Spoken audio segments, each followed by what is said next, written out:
Okay, so no one really has any specific questions they want me to go over with. That's fine. Let me look at this paper.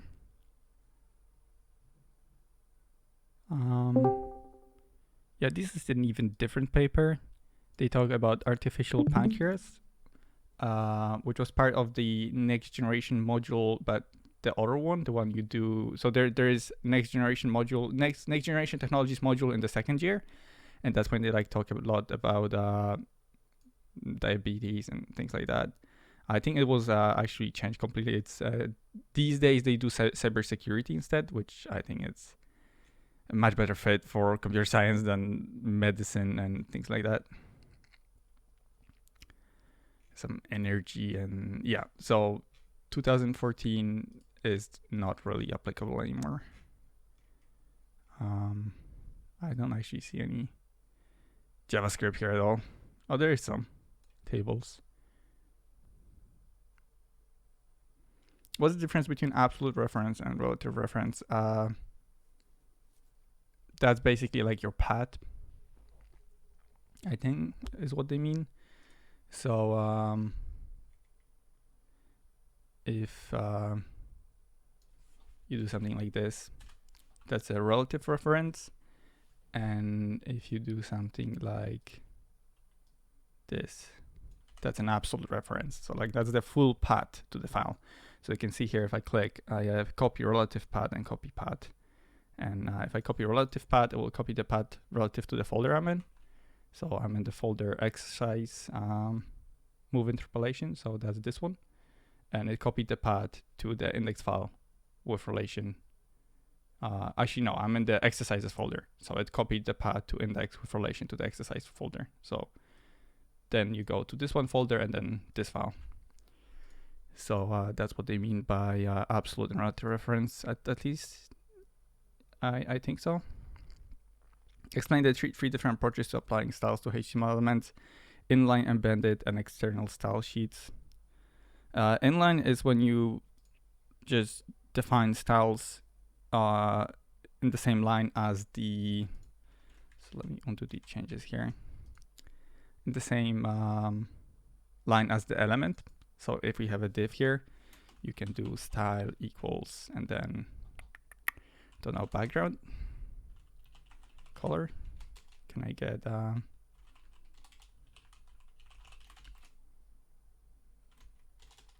dash color? Not sure. CSS is not my strong suit. I think I'm getting close. Maybe.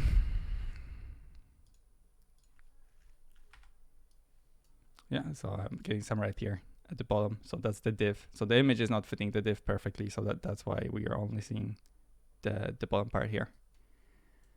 So that's inline. Embedded is like this. So inside your HTML, you specify the CSS as like in the style tag, and you should do so in the head, I think. Yeah. Should you? That's a very good question. I think you should. Yeah. Though no one really does it this way anymore. Or inline. Inline is actually gaining more traction these days because of different frameworks, but embedded, not really. And then external is when you create a new file. So like call it styles.css. And then, where was I? I was here. And then inside the head, you have to do a link, something. I can actually never remember it. HTML link CSS. Yeah.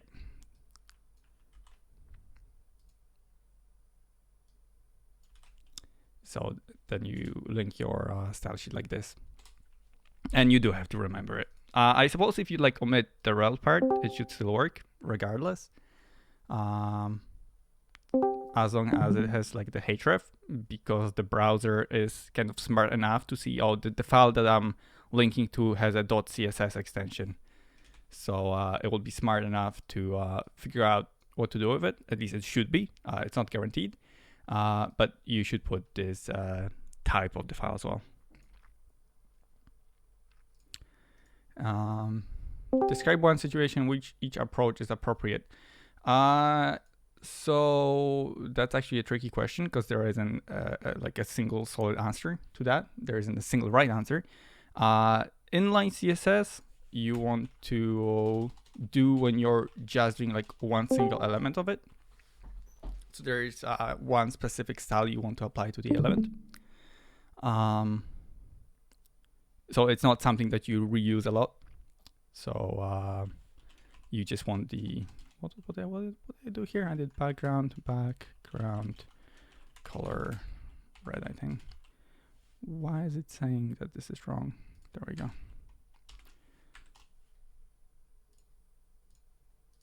Let's see if it worked. It didn't work. Was working before, and I didn't mean to open that. Close. So when you're just changing the style of like single element, that's when you want to go with inline.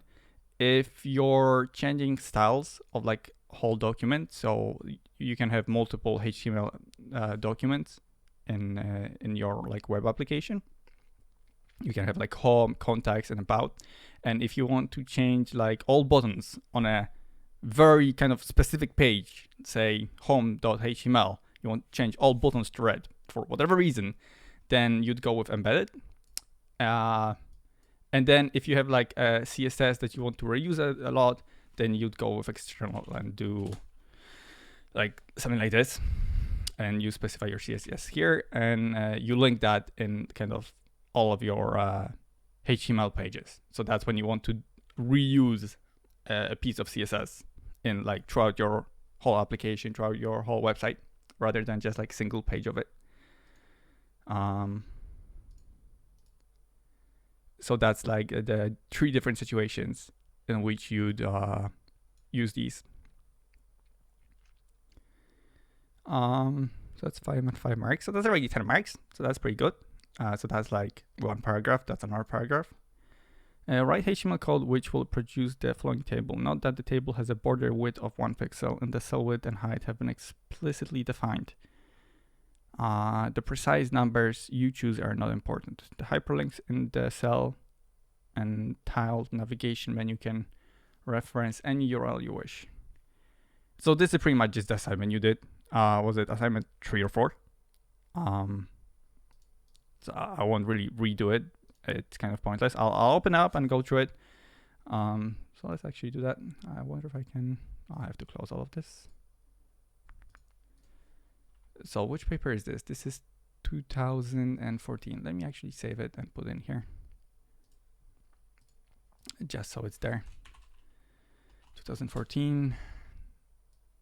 Let's grab that and put this in here. Now the assignment, the table one.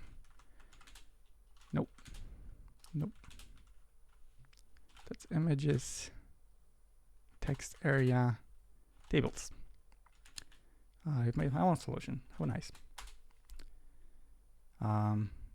But this doesn't have any width. So let's look at some solution. It's a PDF. Of course it's a PDF. Why did you do this to me, Sam?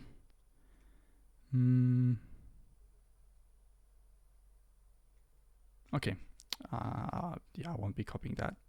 Let's just do my solution instead. At least I hope it's mine. If I copied someone's homework, apologies.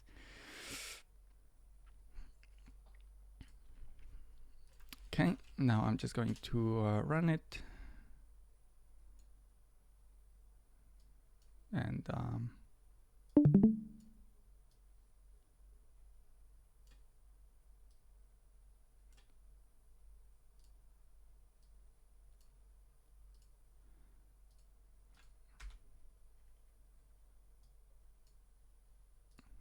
this doesn't seem right.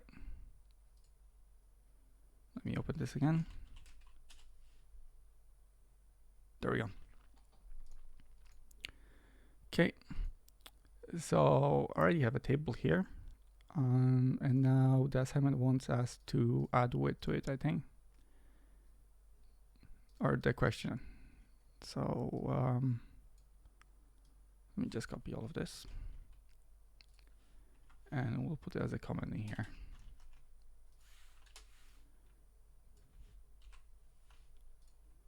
Nice.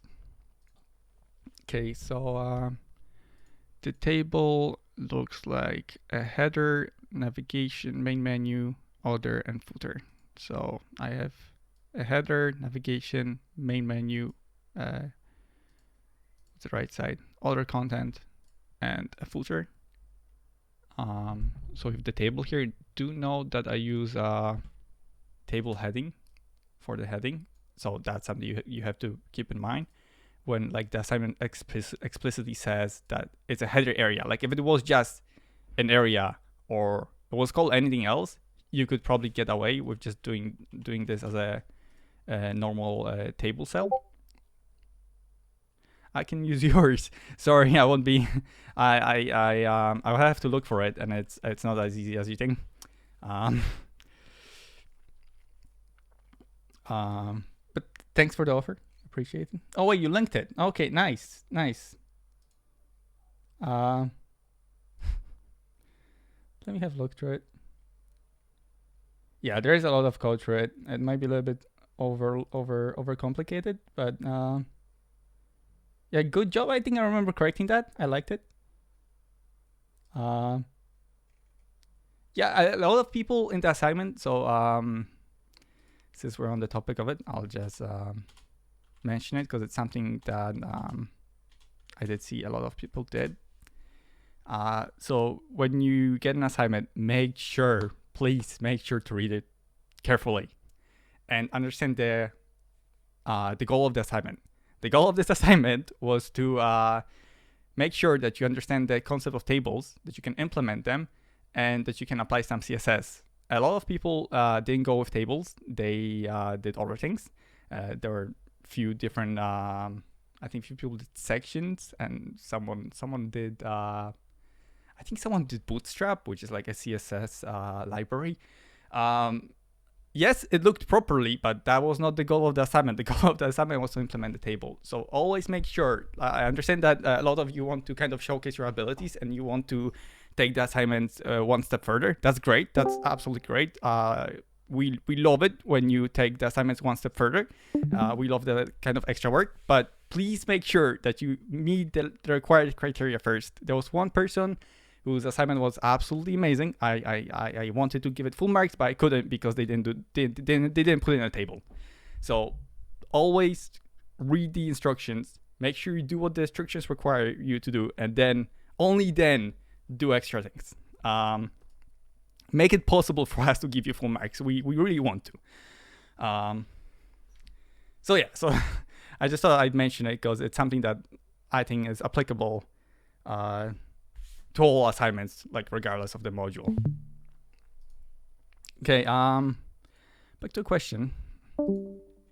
The question says a border of width 1 pixel. So I think it is we need to do border 1, and I'm not sure if that's CSS. That's not CSS. That's just a parameter, is it? Why is it highlighted red?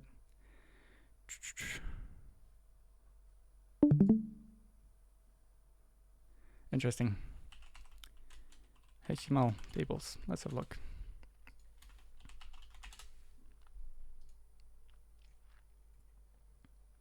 It is CSS. Okay. So let's grab that. Notion copying things.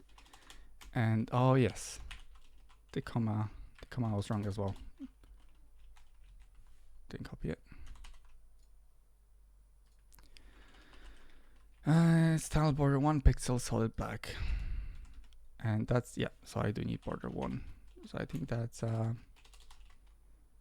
determines. Why is it red though? No, I think it could be red. It's fine. Like mine is red in my. Okay, so that's maybe something that VS Code does. And then from what I see here from the documentation, border radius. That's interesting. So you can run your corners by specifying like the radius. So lower radius will run it more, I think, and bigger radius will run it less.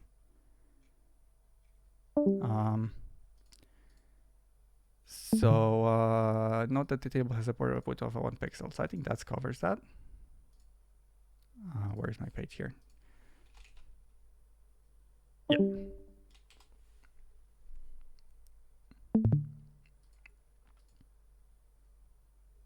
Also, I think it's 1 pixel by default. And the cells widths and heights have been explicitly defined, the precise numbers you choose. So some classes here and tables. So that's he says that cell widths. So cell widths would be in here, I believe. So obviously you can really do a width of the header, I think, but you could do a width of, let's get rid of this list. It's getting the weight. Do like a paragraph instead, just says hello.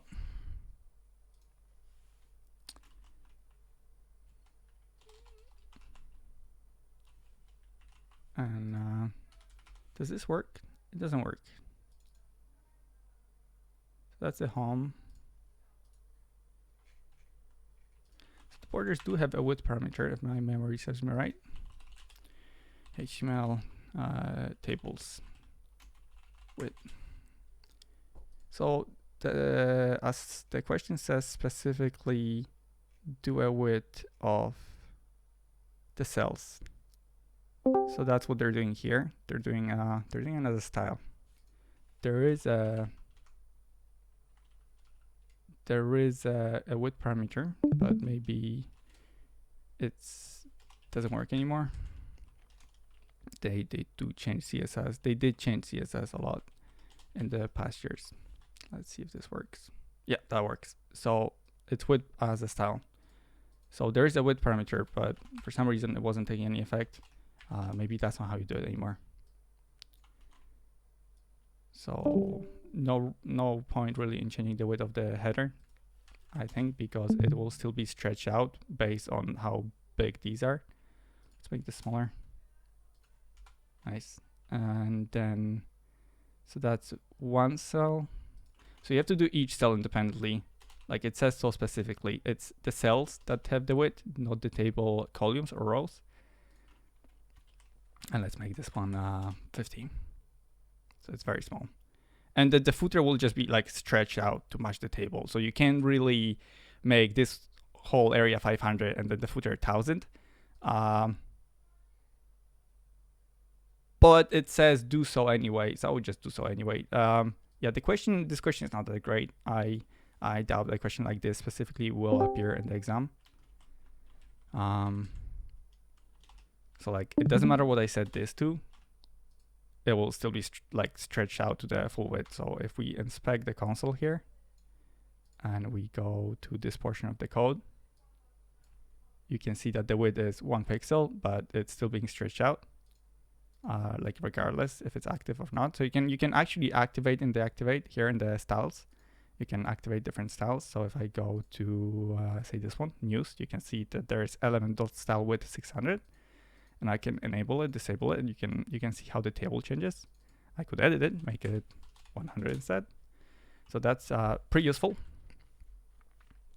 But yeah, I think that's all of question 2. Is there anything else on JavaScript in this? What paper is it? 2014. Let's have a look. Question section 4 remarks do not provide any jQuery. jQuery, I don't think you guys did jQuery. I think you might do jQuery next year. It's really on its way out, actually. It's not being used anymore, really. But it was a huge thing when it came out. Made developers' lives much easier. So like in HTML, or sorry, in JavaScript, when you do like document.get element, get element by ID, and then you type in the ID, and then you get like value or not, and then you have to like add on clicks event. It's really a pain. In jQuery, you just do something like ID. I don't really remember jQuery, so actually this isn't valid syntax for jQuery, but it was like a moan. or something like that. So it just made our life much easier. And then if you wanted to like do on-click parameter, or sorry, on-click event, you just do on-click equals, and much easier to work with. Not really used anymore. Sometimes used. Explain what anonymous functions are in the context of JavaScript. For which purposes are they useful? Okay, that's another tricky question. There isn't a straight answer to it. There isn't like one answer to it. Let me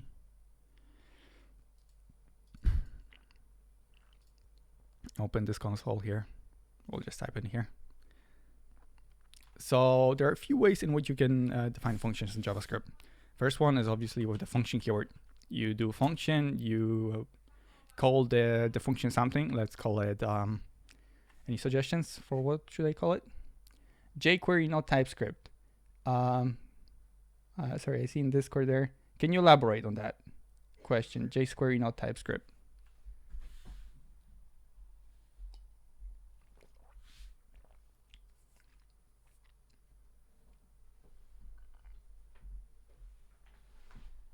Yes, it's okay. So when I did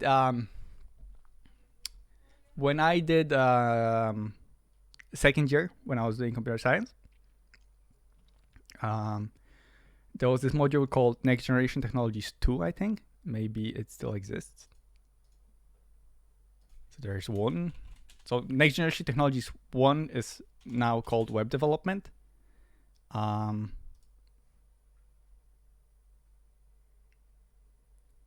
Yeah, that's fine. Because it kind of ties in directly to the subject, it's kind of good to know what you'll be doing next year. Next year, you'll be doing some form of continuation of this. It doesn't matter what it's called. It could be called Next Generation Technologies 2. It could be called Web Development 2. It doesn't matter. The professor teaching it, it's Enda Barrett. He's pretty good. I like him. I hope you'll like him as well. And what he'll be doing with you is Vue.js, which is it's the second most popular framework right after React, which is probably still the most popular framework. Now we're moving into Next.js, which is kind of a newer version of React in a way. I won't go into details. You'll be doing Vue.js, and I think as part of Vue.js, you'll also maybe get to learn TypeScript. I think he did. I was talking to him a few weeks ago, and he did say you're doing that. They do Vue.js as part of the module these days. I didn't have that, and I think he did mention TypeScript as well. It was jQuery for me. What I did was it 5 years ago was Express.js. So that's a Node.js framework for like the backend stuff, so like handling requests and things like that, and jQuery, which jQuery at the time was more front-ended, so that's for like the CSS and accessing different elements and whatnot. And these days they do Vue.js, which is for the front end, and I think they might also be doing still Express. Express is still very popular. Yeah. I got off topic, but it's good to know these things. Okay, back to functions. So function, let's call it. There we go. And you can specify some custom behavior. So console.log. Let's do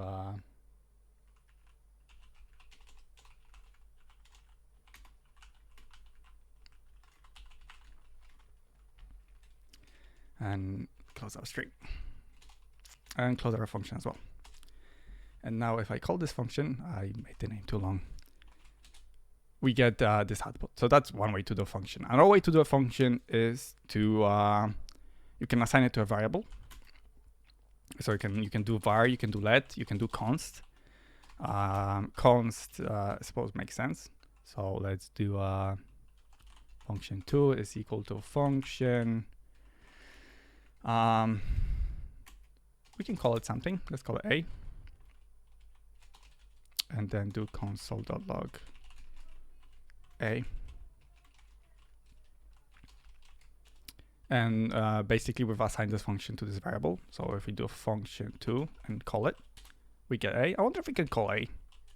No, we cannot. Yeah, so because the a function is only a variable in the scope of the variable, and I don't think we have access to that scope. I wonder if we do function2.a and call it like so. Yeah, no. Yeah, it shouldn't be accessible. So you can do function2 and call it. So you can assign it to a variable and call it, because functions are basically just variables in JavaScript. That's not the case in C or Java, but in JavaScript it is. So these are named functions. And then let's clear CLS, Control L. So those were named functions, and then you can do anonymous functions. So you can do function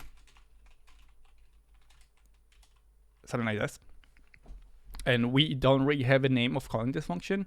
It says an error, but it's not an error. Don't worry about it. So functions like these are usually specified in things like set timeout, for example. So if we do set timeout, and then we can do function brackets and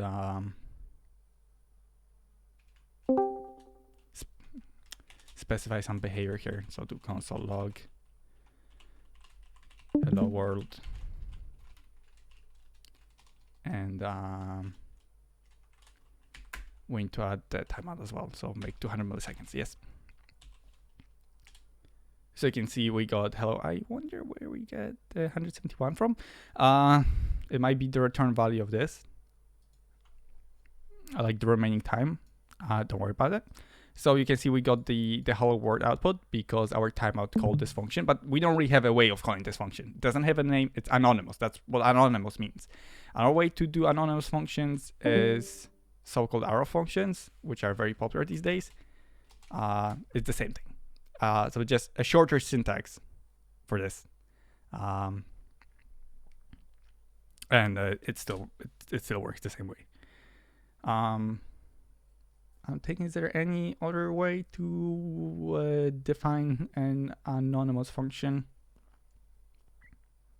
I think that's really about it. And yeah, so anonymous functions are functions that don't have a name and they're only available in the scope they're defined in. So this function, it's only available in the scope it's defined in, and the scope, the scope of the function is inside the set timeout. Actually, I think this also perhaps would classify as an anonymous function. Sorry, not like so. Does it? I don't think so, because it is a named function and it's still in the scope of the set timeout. So if we run this and call a, actually that won't work because I think I've defined a already. Did I? I did not. Good. So that still doesn't work because it's inside the set timeout scope. But is it an anonymous function anymore? Because it is named. So let's look at the definition. JavaScript anonymous function. And can we get Mozilla docs? Mozilla has very good documentation on JavaScript.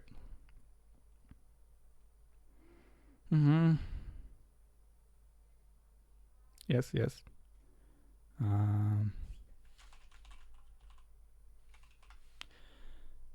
Functional expression is similar.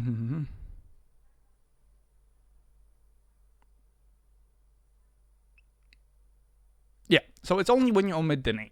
So it doesn't really matter where the function itself is positioned and if it's available in the scope. So this function is not an anonymous function. It is a named function. We just don't really have access to it. I mean, we do have access to it inside the... let me clear this. Inside of the set timeout scope. So what we could do is in here, just call it again. And we get this loop because it's just recursively calling itself.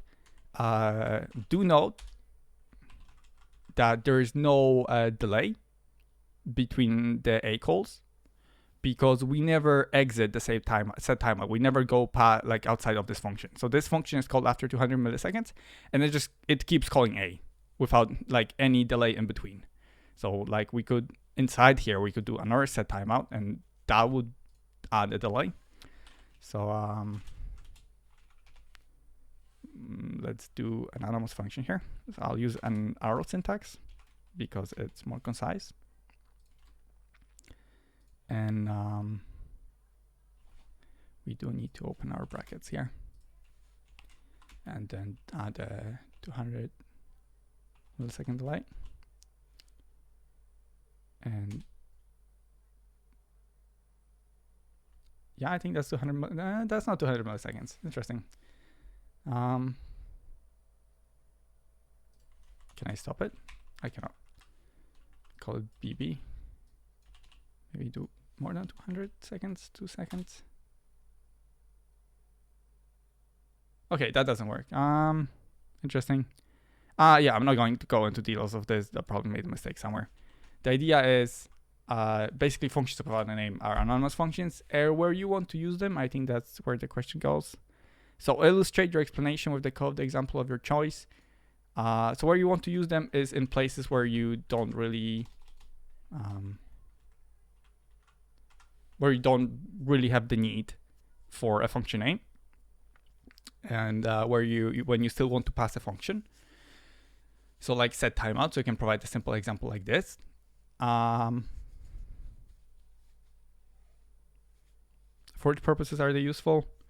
Passing in as arguments and defining functions without defining them like in the global scope. So we're defining a function, but like it's not accessible anywhere, and that's actually good, because if we keep defining functions, it might be that we might have another function outside like already existing with the same name, and we override it. So that's also an issue. But I wouldn't say that in the exam. Just say it's for like defining aside, say timeout or other functions.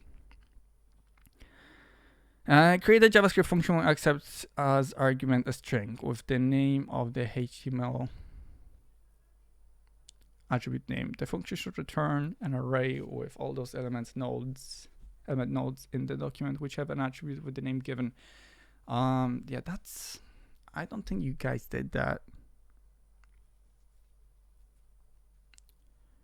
A string with the name of a HTML attribute. Yeah, this is pretty advanced. I wouldn't know how to do this myself. Like right now, I would have to actually look it up. I don't think a question like this is likely to come out in the exam. This is a very old past exam, 2014. So that's like what, 7 years ago, maybe more. And I don't think I've looked through your notes. I don't think you guys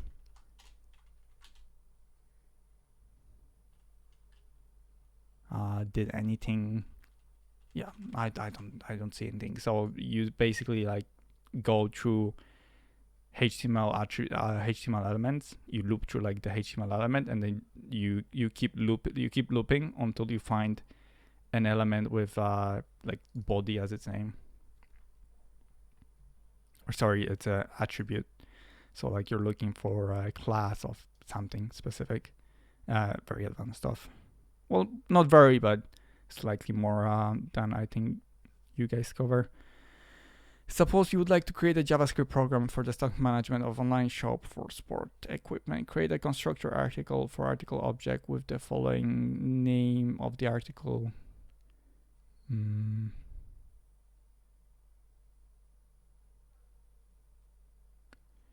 I think you guys did objects, but not sure how far you guys did it. Let me have a quick look. Okay, yeah, okay. So a question like that could come up, I suppose. Does anyone know if objects are on the exam? Because I don't remember any object questions in the past 4 years or so of exams in this module. No one? I'll briefly go through it anyway.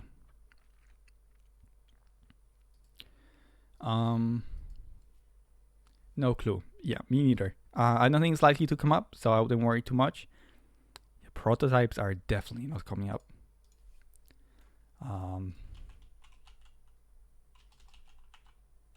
But you did do prototypes. It's weird that some went as far as covering like classes in object and Java like objects, because that's not really something you have to worry about till your second year. Do you guys have like a decent idea of understanding how classes work? Like if I asked you to explain me what a class is, would you be able to tell me what a class is? Is that something you want me to explain? Because it is a very difficult concept. When I found out after classes about classes after like a year of learning C, which is purely functional, it doesn't have any classes, I was like, what are we even talking about? It is very advanced thing, and I don't think it's likely to come up in the exam. So like, it's up to you if you want me to go through it. I kind of do, but not from college. Yeah, fair enough. Yeah, just let me know if you want me to go over it, because did you cover? So there's this kind of last revision. There's this kind of last PDF here where Sam goes through a lot of things. I think there was like last 2 or 3 lectures. So OOP, so object-oriented programming. That's like classes. JSON. JSON is something you should probably do know. So I'll try to go over that. Asynchronous programming, yeah, another very difficult thing. I didn't learn about asynchronous programming until I was in my 3rd year. Callbacks using name functions. Oh yeah, so that's pretty much what I just covered recently. So do notice we have this next function here that contains a set timeout, and then the set timeout just calls next in sequence again. So it basically just keeps looping. It keeps calling. So it would look something like maybe not in here. Let me type. So this isn't like any code. This is just kind of visualization. So next sequence sleeps for was it 500 milliseconds, and then calls next sequence, and basically no, that's not what I wanted. Can I get something like this instead? No. This kind of behavior just keeps looping. So it just keeps on. That's an extra next sequence, and that's an extra next sequence. So that's essentially what's happening. So we're just calling next sequence. We sleep for 500 milliseconds, then we call another next sequence. So basically, that's where the loop behavior comes from. So we never really exit the first one. We just keep going deeper, like Inception, basically. Yeah, we just keep going deeper, Inception style. I hope you guys know the Inception movie, right? Great movie. Yeah, so that's where this kind of looping behavior comes from. So we never really exit like the top one, I think. Do we? I don't think we do. That's what recursion is called. There might be something else going behind the scenes that actually like kind of exits it and makes it like so. So we exit before we call the next one. Yeah, I'm not sure about it. I wouldn't worry about it too much.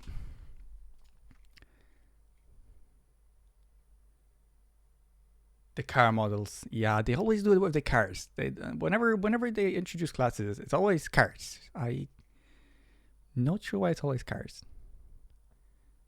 Callbacks, ES6. Definitely no need to worry about that.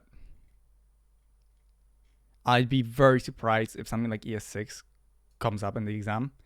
I didn't actually learn any ES6, and so ES6 is like a modern version of JavaScript. So JavaScript was a mess, and every browser defined it differently.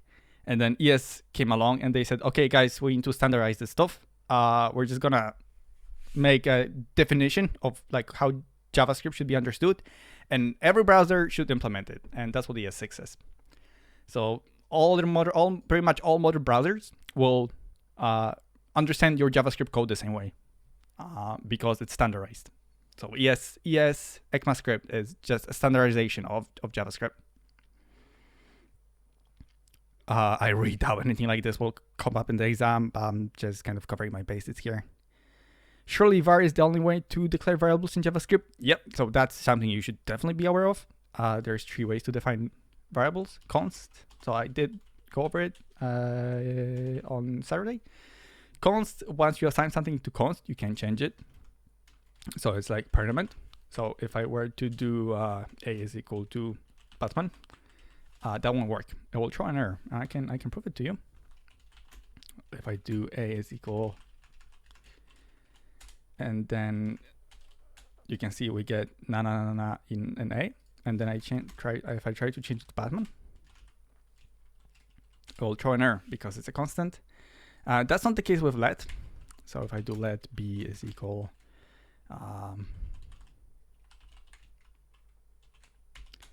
and then we get inception b, and I try to change it to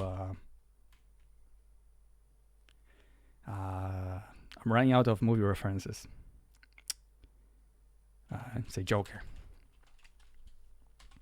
Yeah, we get Joker as b, and var doesn't care. Var will let you do whatever you want. So it's pretty in that regard it's the same as let, except it's not really. The main difference between var and let is the scope it attaches itself to. So if you define like var j, it will be the same j as this j. So you can see there's a different scope here. Let me zoom in a bit. So we have a function. So one scope, this is like one scope. This is the function scope. So technically speaking, everything we define in this function is only accessible from this function only. So if outside of this function, like down here, I would try to access j, I shouldn't have access to it. The problem is var doesn't always work this way, which is very confusing, and I don't really understand myself where it attaches itself. I think it might sometimes like be global, sometimes it's not global. It's very awkward. That's why I don't use it. So in here, in this example that some provided for us, this j variable and this j variable are the same because it attached itself to the function scope, I think. Whereas the k variable, which uses the let keyword, will only attach itself to the scope it's defined in. So this k will attach itself to the function scope. So that's this much, I think. Yeah.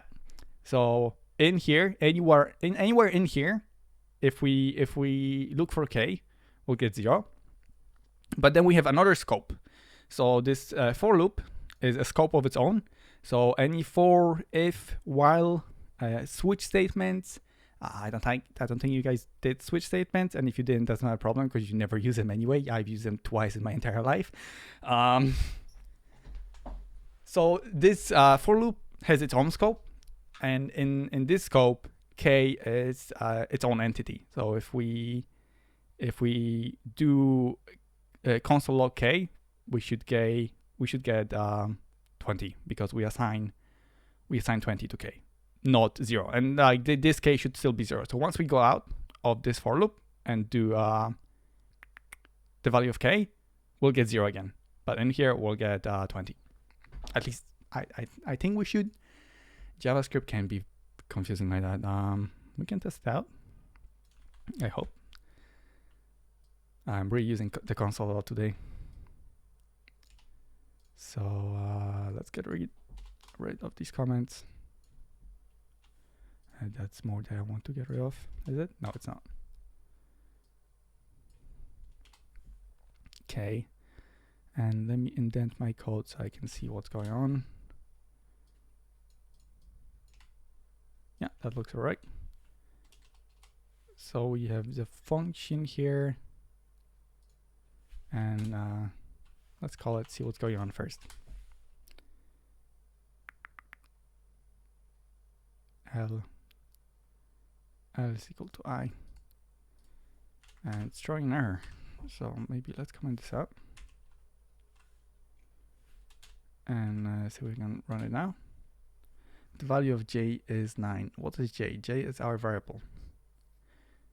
Yeah, so even though j is defined up here, and we change it in this local scope, it still takes effect. So we set it to I, which I is, it's not 20, I was wrong. I is the iteration of the for loop. And k should always be 0, because we change it in the local scope and it's defined as a let. And why did we only iterate once through it? It should go 10 times, right? Okay, let me clear this up.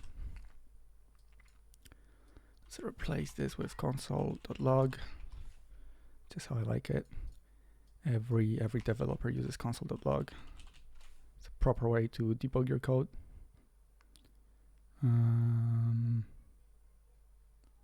Well, I is equal less than 10, and we only run it once. Oh no, never mind. We run 10 times. The console logs are outside of the for loop. Okay, yeah. Brain fart. Apologies. Yeah. So the value of j will be the last I we went through. So we go from 0 to 9 because we don't go through 10. So j is being set to j is set to 9, whereas k is also set to 9. So but it's only set locally. So if we do console.log and grab this, and the local value of k is, close that, maybe a little bit more space, perfect. And I just want to call this now. So you can see the k here. So the local value of k is changing because we're assigning I to k. Well, we're assigning it to this local k, not to this k here. The difference is we're using the let keyword, not the var keyword. The var. At the end, when we display the value of the k that was defined in the function scope, it's still the same. So that's the reason. That's the difference between let and var. So a question like this could come up in the exam. No need to really worry about map. Though map makes it easy to iterate over arrays. So if you have an array of digits. So I think I did a question like that yesterday when we had an array of digits, right? And what we wanted to do was get the maximum of them, I think. Or maybe you want to like manipulate them in some way. You can map over them. So map will simply iterate through like each element, and it will take the element as an argument. So what we do is we provide a function to this map function. So the Fahrenheit is the array, right? And then on this Fahrenheit array, we call the .map function, which takes in another function, which is anonymous function. So we just cover anonymous functions. And that anonymous function takes in the element, which is simply the element from the array, because that's what the map function gives us. So it will go over each of these. And what the return value is then assigned back to that array. So you can see what we're doing here. What we're doing here is we're subtracting some values, multiplying by some other value. I think it might be changing it back to Celsius rather than Fahrenheit. And then we round it. And like once this mathematical operation is done, we return the element back to the array. And the new array, you can see it's Celsius, is a new set of digits. So I can actually run it just to, oh yeah, I can do that. Can I? Perfect. So let's clear this. Let's indent our code.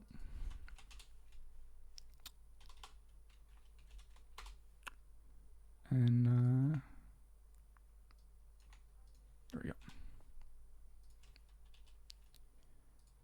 So if we run it, let's just make sure.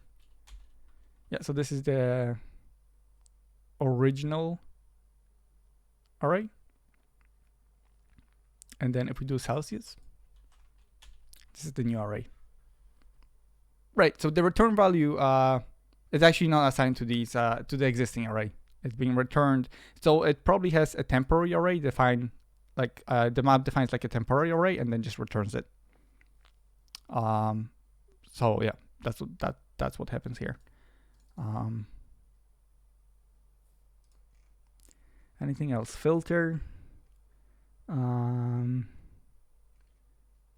It works the same way as this. So we do provide an anonymous function. So this is an arrow function. It's a form of an anonymous function. You could just replace this with function and then do curly brackets here. So function, then round brackets, the arguments, and curly brackets, and you have to close curly brackets at the end. And this is used for filtering elements.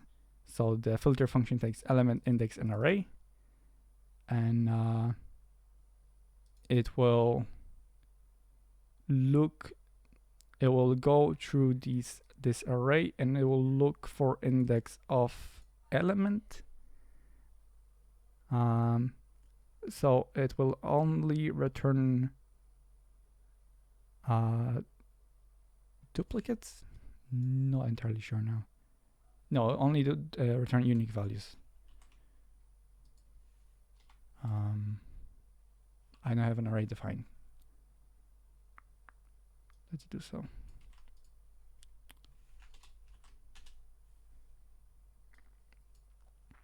Actually, I'm getting a feeling that this will come up.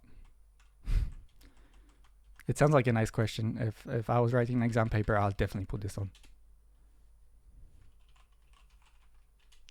So you can see we had a bunch of duplicates here. And now we have a unique array. The way this works is array index of element will return the index of the element we're on. So we only return the element if it has the same index.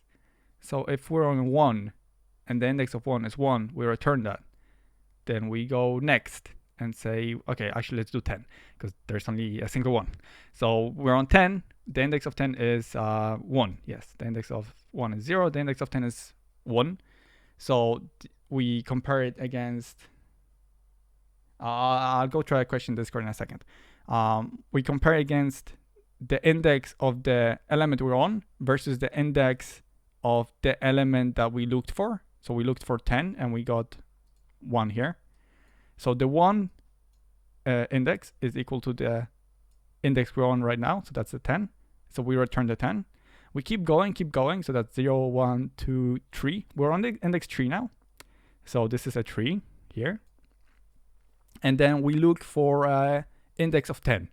So when we look for an index of 10, we start at the beginning, go through this array, but we don't go to this 10, we go to this one, because this function will return the index of the first value it finds. So it finds this 10, not this 10. So we're on index 3, but it finds an index of 1 instead. So 1 is not equal to 3. So this value, this 10 will not be returned. So that's how it works. It's a little bit convoluted. It's very clean actually. I like this implementation that Sam did here. I imagine a question like this could come up in the exam. Specifically this one. It does sound like a very nice like sub question, like part C or something like that. It could be thrown in as like a curveball. I don't know how much different the exam paper will be, because technically speaking this is a new module. They even like renamed it, gave it new code. So this is CT1114. It used to be CT1113. So what the new exam paper will look like, your guess is as good as mine. Element is a keyword, but there is an equivalent. You mean this here? It's not a keyword. No. Okay, I think I know what you mean. You could put in any here. So the first element, yeah. So the first element you can name them whatever, as long as they're in the correct order. So if I do E, I, and A instead, that will work. So obviously we have to rename this accordingly. It's a capital E. Do I have caps lock on? I do have caps lock on. And Let's call this a 2, just to make sure it worked. Yeah, you can see it still worked just as well. So it's not really about the names here. It's about the position. So the first element will always be the element we're filtering for. The second one will be the element where the index of the element we are on right now, and the last element will be the whole array. So this. Where this is coming from? Element. Oh yeah, that's the element we're on. Right. So look at this like this filter function will go over this array, right? And every time it goes over each of this value, it will have 3 elements. It will have the value of the element itself. So for example, 10. We'll have the index of it. So this is 1. And we'll have the whole array. So at any time when we loop over this, we have all 3 of these accessible to us. So if we're here, we have element 4, index 0, 1, 2, and then the whole array. So, and you can name them anything you want. This is we're getting like fairly advanced JavaScript. Like I wouldn't know these off the top of my head. Like no one really knows JavaScript. People just look it up all the time. You're very unlucky because you do have to memorize it. And as I said on Saturday, like 70% of passing the exam is just memorizing things, memorizing the syntax. I think some are like the graders. Overall, they're not too harsh on if you make like any. Yeah, it would be quite mean, but I honestly I would put it on the exam just to kind of differentiate between the very good students and the students who maybe didn't put in as much effort. There usually is like a one question that will set apart those two categories, and like I wouldn't worry about it if this comes up and you're not able to do it. That's fine. Like if you get 70% exam, that's really good. If you like consistently get 70% in all of your exams, which is harder than it sounds, that's really good. 70% is good. You didn't guys have exams in the first semester, did you? I don't think first years have exams in first semester. No. So you don't even know what the exams look like, do you? Nope. Okay. So make sure you go to the right venue. Let me have a look at your timetable. So make sure you go to the right venue. All of your exams are in Kingfisher, so that's the gym, and there's like a big hall there, and there'll be like rows of tables, and in the main hall outside of the, sorry, in the hallway outside of the main hall, there'll be a list with your names, student IDs, and your seat number. So when you walk in, check that. Find your seat number, then you walk into the main hall, you sit down. Obviously you're not like allowed to bring any phones or whatever. I would just put them on mute, stuff them in your pocket, and not worry about it. There are lockers in Kingfisher, but I don't think you're able to lock them because you need a key for that. But they're like open. You can put your stuff in there and just like not worry about it. But there is also a dedicated room for storing your putting your backpacks in. I never use that because what happens after the exam, everyone just goes back into that room and it gets really crowded. So I usually just put my stuff in like one of the lockers and remember the number of the locker, then just quickly grab my things on my way out. It gets really crowded at the end of the exam, so just keep that in mind. And make sure you go to the right venue, which shouldn't be too difficult. They're all the same for first years, as always. Was one of in my third year, I think I went to Kingfisher and my exam was in Salt Hill. So yeah, that wasn't fun time. If my word, it wasn't fun at all.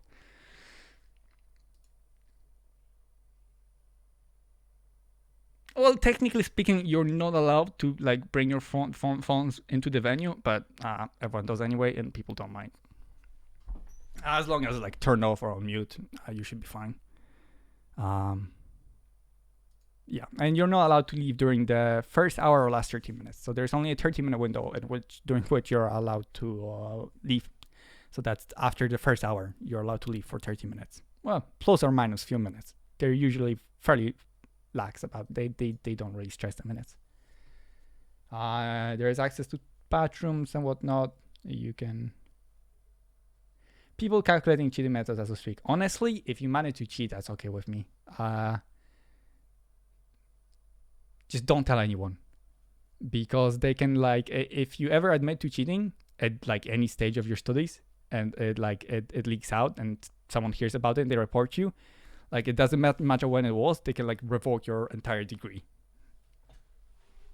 I don't think it ever happened in UIG, but I think, like, purely legally speaking, I think it's possible that they can just like they can make you like repeat the subject, like even it was like 2 years ago. I don't think it ever happened, and I wouldn't worry about it.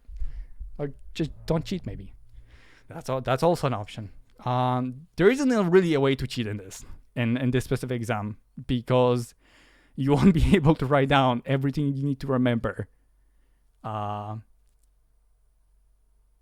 You can like write down everything you can remember for this, like, you need for this exam. So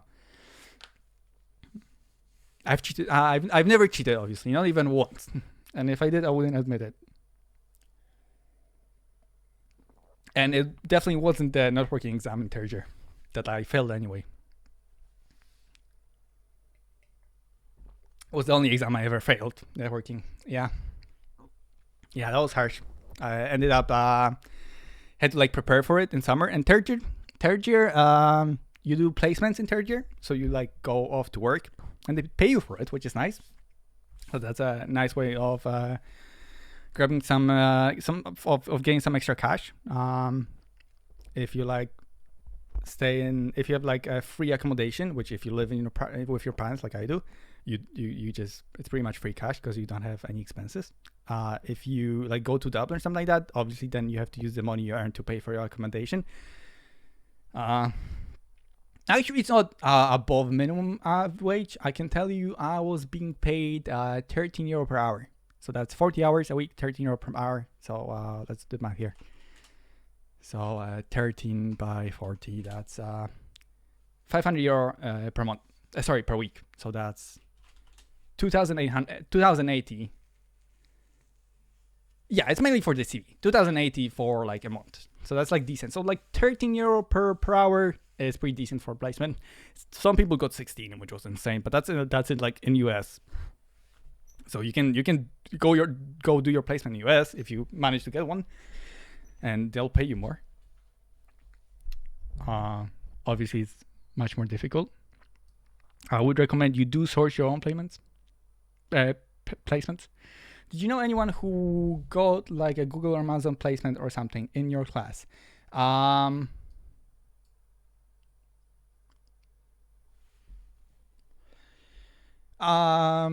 Okay, so the way placement works, I can go a little bit off topic. Let's treat this as a break, and I'll just kind of explain. So the way placements work is you can either source your own placement, or a college can find one for you. And there's like a system they set up, and there's like employers that are looking for interns, and those employers will have interviews with you, and then they'll select one or two from the people they've interviewed, and they do look at your grades. So well, that really depends. So maybe I'll just put Discord here, so because I am recording this, so it'd be good if people can see the questions as well.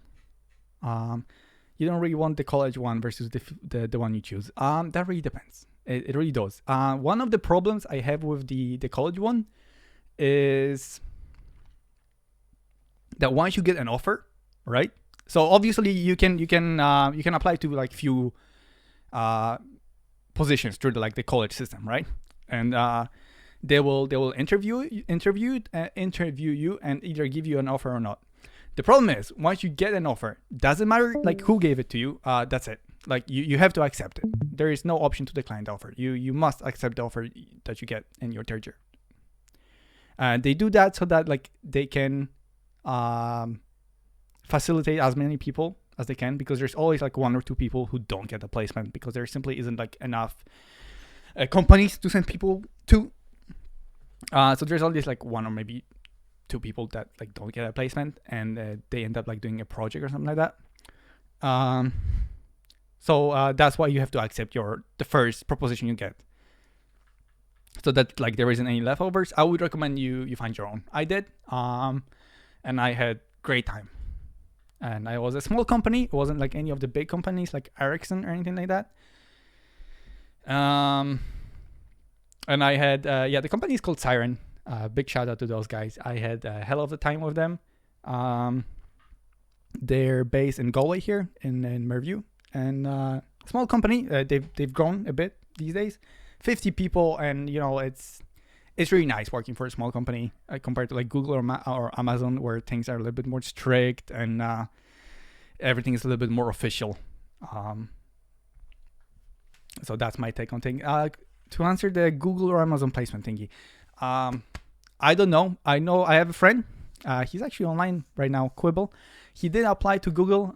He didn't get it. So Google, Amazon, like the big companies, they don't really like bother with the new IG system, right? Because they don't care.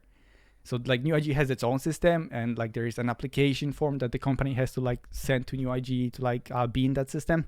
Well, Google and Amazon, anything like that, doesn't really care. So like if you want to go to like one of the big companies, you have to like make a deal with them yourself. Which I highly recommend trying, because like one of the drawbacks is like once you get an offer from the new IG system, you have to accept it. So you might end up doing something you don't really want to do.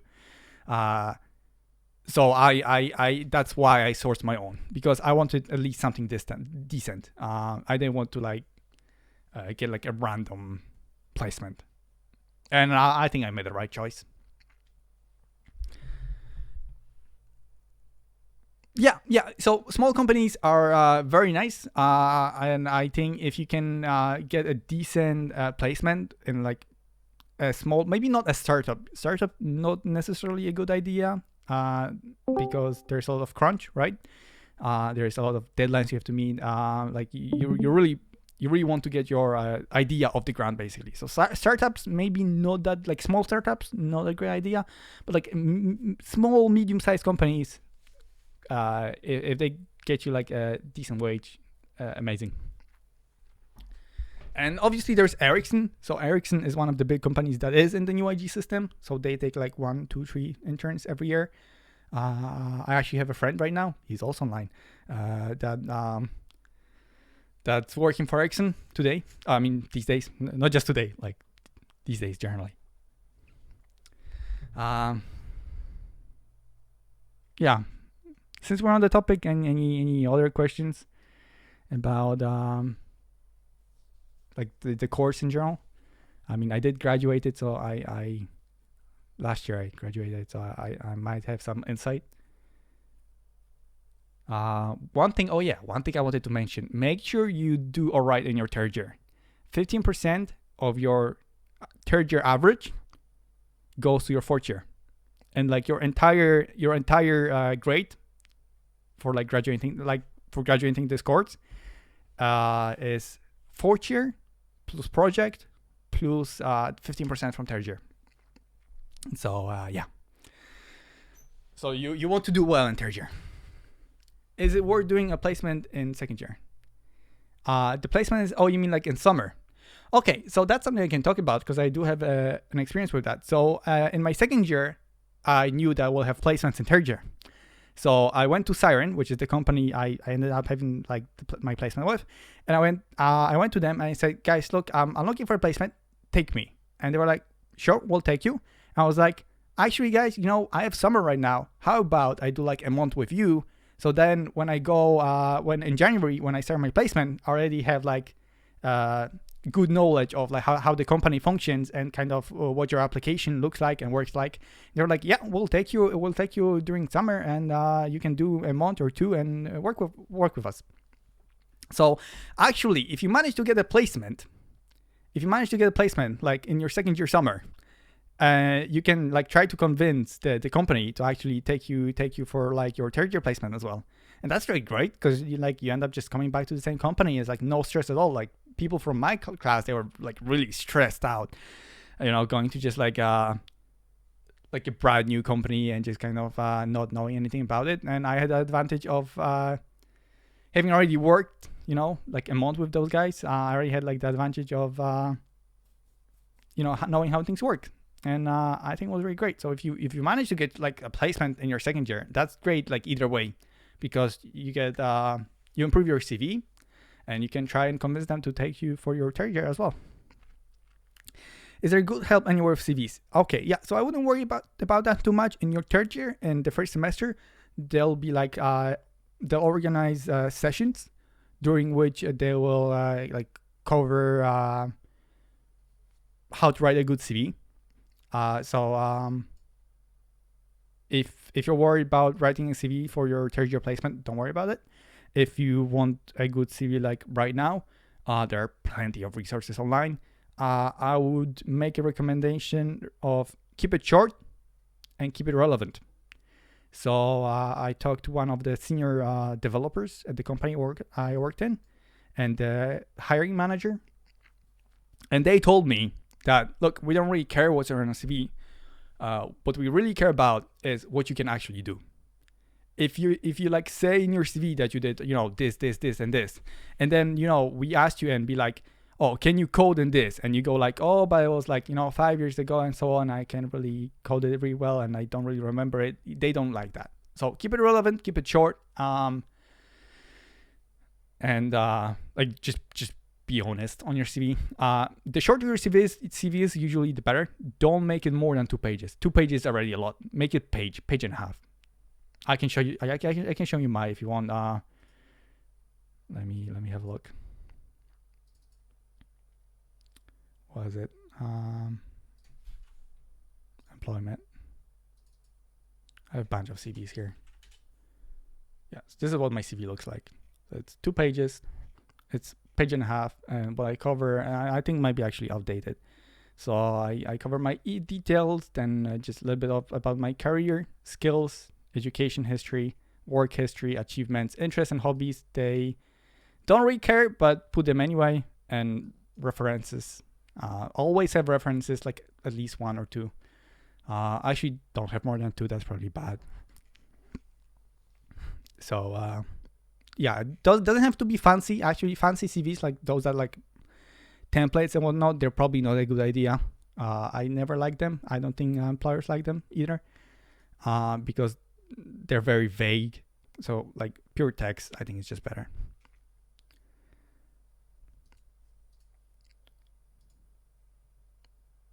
There is a career development center in UIG. Yeah, you can go there. There, I think they send like a lot of advertisement emails to students saying that they're open and that they offer various services. Fancier templates? Well, it really depends. It really depends like who you get. If you get a hiring manager that is into fancy templates, well, they will tell you to use a fancy template. It's very personal.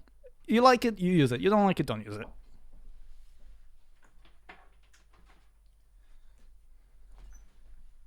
So it's 50-50. At the end of the day, if they don't hire you because your template is shit, or like because you don't use a fancy template, it's probably not being worth, working in that company anyway. Yeah. Yeah, I just use clean one. I feel like the content of it is more important than fancy looks. Gamer. Yeah, I do play games. I do have not as much anymore, but yeah, pure bare bones. Yeah, well, little bit of like syntax, like a little bit of highlighting can help. Just make sure it's readable. I'd say that's about it. Okay, I'm gonna just go over the few more things I wanted to cover. Anything specific that you guys would like? Yeah, back to web dev. Any other like specific questions about second, third year, fourth year, the project? There is a project in the fourth year. No question about that. Yeah, I suppose that's really far away. So, yeah, you should be worried about the exam right now, not about the project, I imagine. Right. Okay, let me have a look. Reduce. So these are like fairly advanced dynamic HTML. A question like that did come up. Was it in 2014, I think? Oh yeah, I was supposed to go through object. I'll go through that. Was it 2014? Or was it 2015 that dynamic HTML came up? Yeah, there was some dynamic HTML, not in the past 3 or 4 years, so I wouldn't worry about it. I don't really know what dynamic HTML is supposed to mean.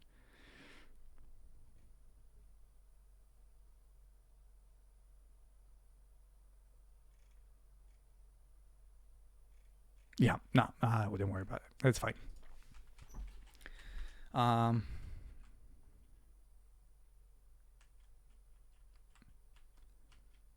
Right, so you get some how divs work. I will do. Okay, so let's start with those. Let's start with divs. I'll go into objects. Do remind me to go into objects because I'm likely to forget. How divs work. No problemo. Right, so let me just close this and make a new exercise. Exercise, perfect. Let's call it exercise dash div.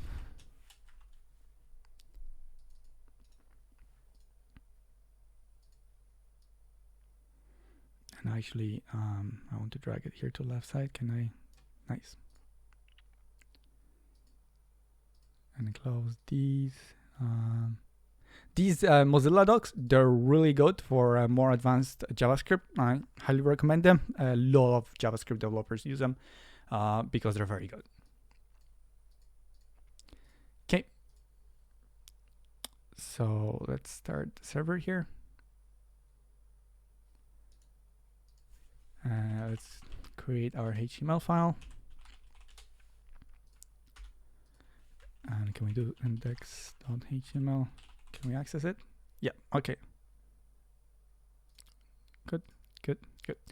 First things first, we need our HTML tags without the question mark. I'm not getting any, there we go. Followed by the head tags. And I'm just gonna put them, even though I'm not going to use them. And our body. Okay. 1718 question 3. Yeah, we'll have a look at that.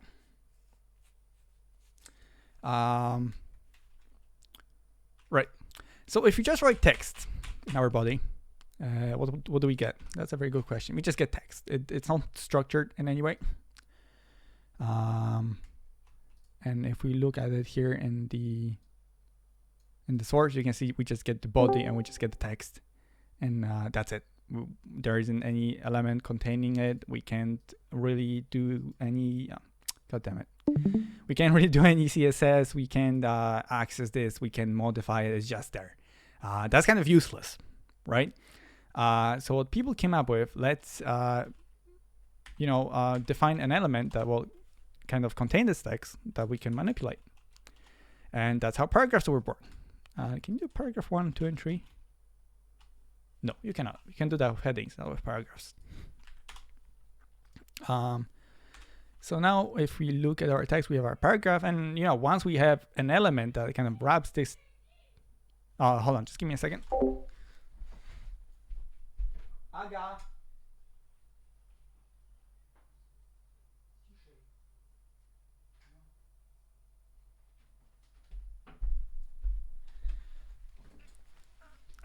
Sorry, apologies. Once we have this element that's wrapping our text, we can do styles, we can do we can give an ID, we can give it different properties. I actually don't know what the properties of paragraphs are. Some properties like width and height often are like general, and you can just add them. Others are like only doable through styles, like margin. I would know margins. They're likely to come up, I think. 50 pixels. That's not working. That's not working because I misspelled style. STYL. There we go. So we get our margin. do know different margins.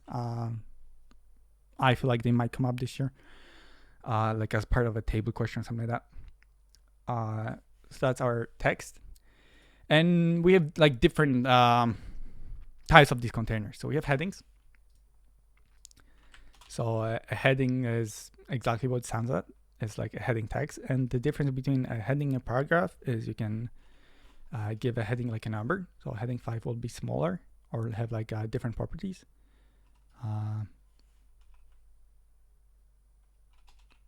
Heading 50. What does heading 50 look like? Does it go bigger? Heading 1, I think is the biggest. Yeah. Heading 1 is like very big and it's bold. And then heading 2 is smaller and so on and so on. So like you can like write out a document HTML when you have like heading and then you have like a paragraph. Which like that's what originally HTML was for. It was for writing kind of documents that were available on the internet. If you look at like any of the early web pages from like 2000s, like it was pretty much just like a PDF. It was static. There wasn't like any JavaScript or anything going on like that. And you know that you had like headings, maybe a table, and like that's it. So that's really where it comes from. It's not very useful these days. What they did next, or they didn't really do it next. I think they added it pretty much at the same time. We get our spans. Not a body span. So span is just an element that wraps whatever's inside it. So I just kind of got there we go. So you can see when I'm hovering over the span, see this kind of orange outline. It even shows the name of it. That's the span. So inside of it we have the text, and that's highlighted blue. But the span is kind of like the whole kind of vertical there element, and it's simply just wrapping our text. And we can contain other things in it, like paragraphs and whatnot. So what span is really used for is just kind of text that you want to contain in other bigger elements. So it's basically for just like one-liners. Then we have divs. Now the main difference between divs is divs are blocks. So span, you know, it was kind of just kind of like a single line, whereas if we look at our div, you can see it's more of a like block shape, right? So the div is like the entire block, and you can see the margins are actually now being applied vertically as well. So not just horizontally, but also vertically. So this, when we hit the span, right, it was only being applied horizontally, right? So where is it? So that's a paragraph, and that's the span. It's not really displaying properly. Yeah, I'm not gonna worry too much about that. And then the div, you can see it's being properly applied here. Actually, I wonder if you can even do margin with spans. Might not be possible. So basically the idea of div, it's kind of two-dimensional. It's a block, essentially. And that's the whole body. There's the div. And that's really all there is to it. And obviously you can manipulate them. You can nest them. So I could do like another div here. Div, and put another paragraph, call it button, and we have the big div, we have our paragraph, and then we have a smaller div. We have a paragraph in it, and you can just keep nesting them. You can put them next to each other. So let's have a look what that looks like. So we have one div here, another div here. I'm guessing they just go under each other. So like if you want them next to each other, you'd probably like use tables, or there's some CSS that makes it possible. I would just use tables. The CSS gets very messy. It's probably the better way to use CSS to align your divs. There is this thing called Bootstrap, which is the way to go for kind of doing columns and rows these days. Using pencil for the example. I'll go into that in a second. But yeah, and that's really there is to divs. I don't think there is anything else. HTML divs. Let's see what the internet says.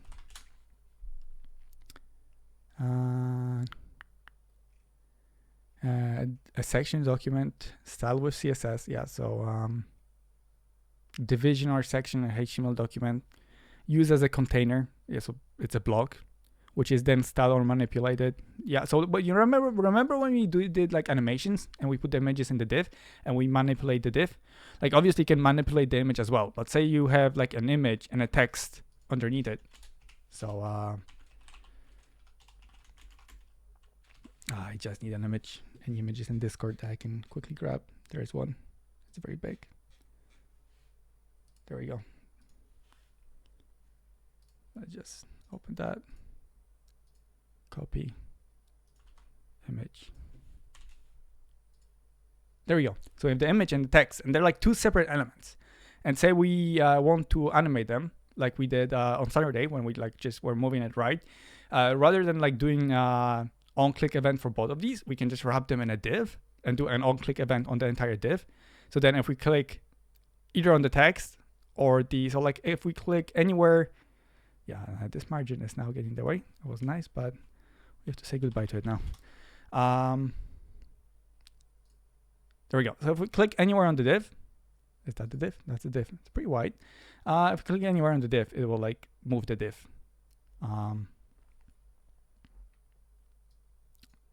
It's pretty wide. So maybe like nest in another div. I wonder if that would work. So that's like a way of putting elements together. All there is to it, really. And you can attach event attributes, so like on-click or styles. You can do CSS on them as well. Would they recommend using a pencil for the examiners? That allowed? It is allowed.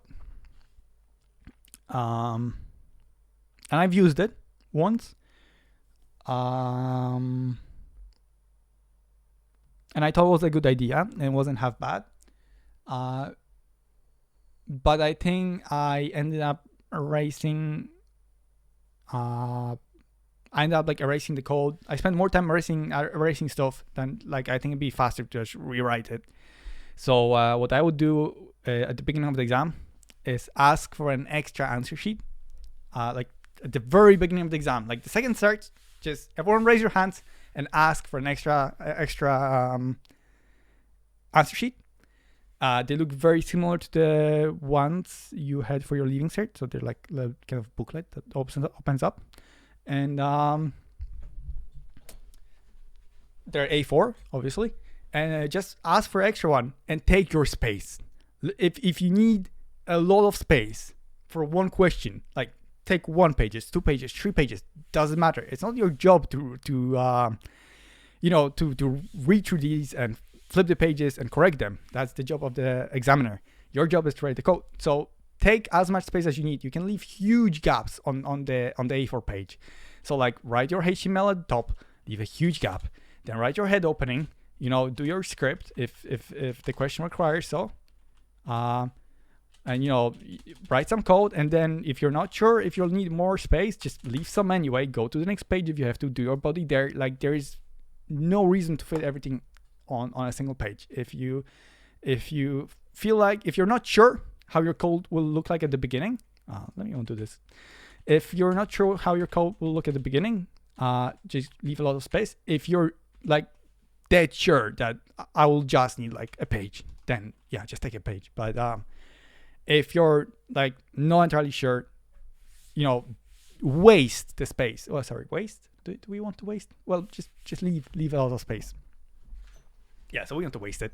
If it goes to waste, doesn't matter. Use another answer sheet. That's fine. Another thing someone sent me,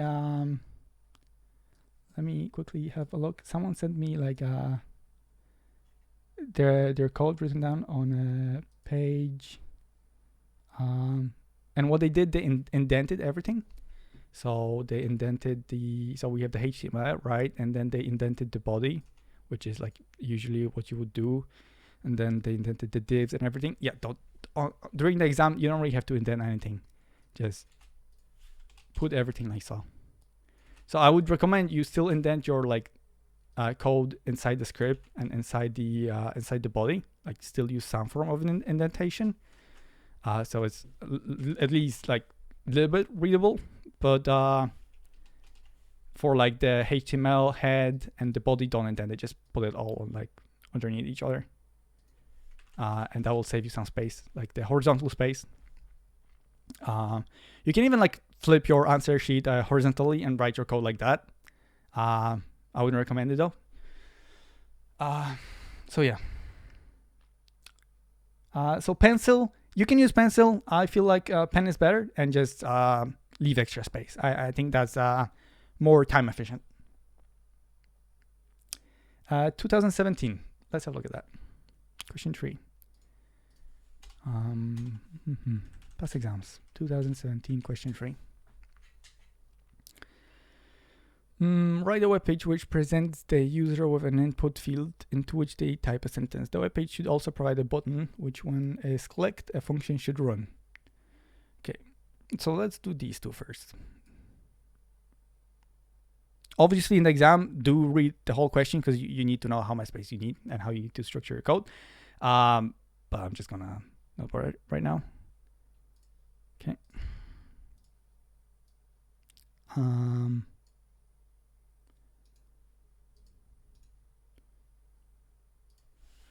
2017 question 3.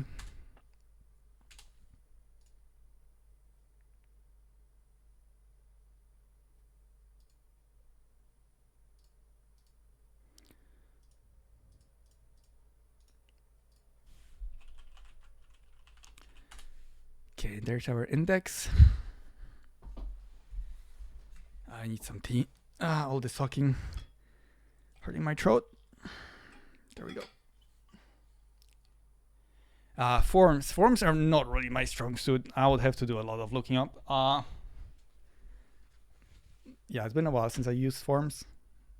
Though they're pretty, I'd say they're a vital part of like modern web development, but just never end up using them, I guess.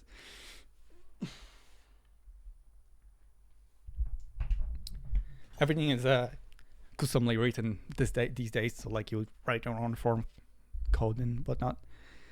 Yeah, I can have a look through it very briefly, maybe just give you some pointers. But I think going through some example would be probably better. I can go through it myself. I'll do question 3 first. Right. First things first. Let's do our HTML. Let's do our head. And oh yeah, another thing. There is like really no reason to write your script. Your JavaScript like inside the HTML exam. So if you feel like structuring code is always an issue for you, just do JavaScript or like another page as like a separate file, and just like say this is javascript.js, this is index.html. Just link it to this HTML, and that way you're writing HTML on one page and you're writing your JavaScript on another page. I suppose that would be very clean actually. So it's one thing you can do if you're struggling with like laying out your code on a piece of paper. Actually, I think that's a pretty good idea. It's up to you guys, whatever you prefer. An input field, right? So we need a body, and we need an input field. And if my memory serves me right, the input doesn't have a closing tag. Let's go live. There we go. And the question I'm doing right now is here. Oh yes, I was supposed to go to objects as well. I will. Let's give this input some ID. Call it in.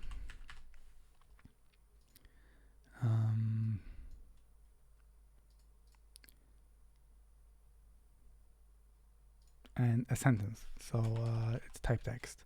I don't think you really need the type.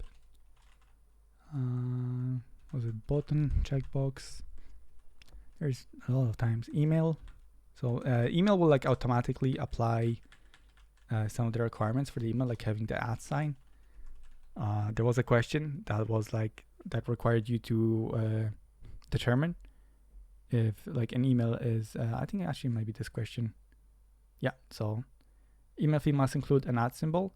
So yeah, I wouldn't do it this way. I think I would just like custom made code that will like read it and make sure there's an @ symbol. But you can put it in just in case. I don't know how it would be graded.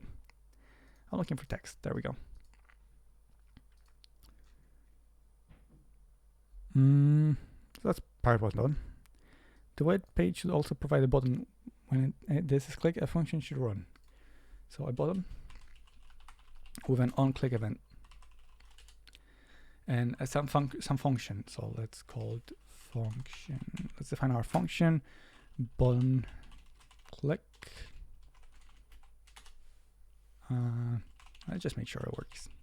It's always good to make sure code works. Obviously, you won't be able to make sure code works in the exam. That's a very small button, but it works. Let's do a break here. And how do I make this button bigger? Oh yeah, maybe I need to close it, and I need to put text.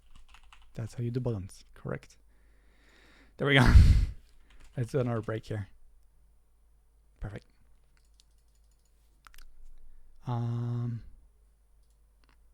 So that's part B done. So that's already 4 marks. Part C. The function should calculate and display how many characters are in the sentence which was typed. Let's do that first. So there's 2 ways to grab the input field. Is there? No, there's 1 way. We have to do document.element. So you can pass in this, which will pass this element as an argument here, but we want the element above it. There might be a way around this, but I wouldn't bother with that. Keep your code simple, keep it working. And the ID is in. Perfect. And let's assign it to in, just in is good enough. Okay, how many characters are in the sentence? That's simple. So, oh, this is a keyword. Right, in is a keyword input. There's like a functionality in JavaScript that uses the in keyword, so can make it into a variable. So let's use alert.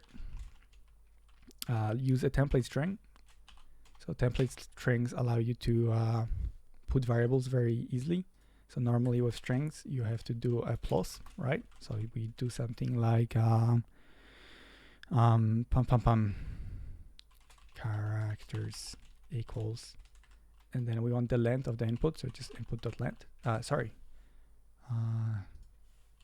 The value. We need to get the value of the element first. Input.length, I think. I wonder if I can spell it correctly. And that should work, I imagine. So that's 0. That's 12. And spaces are also characters. Don't forget, space is a character. Just a space.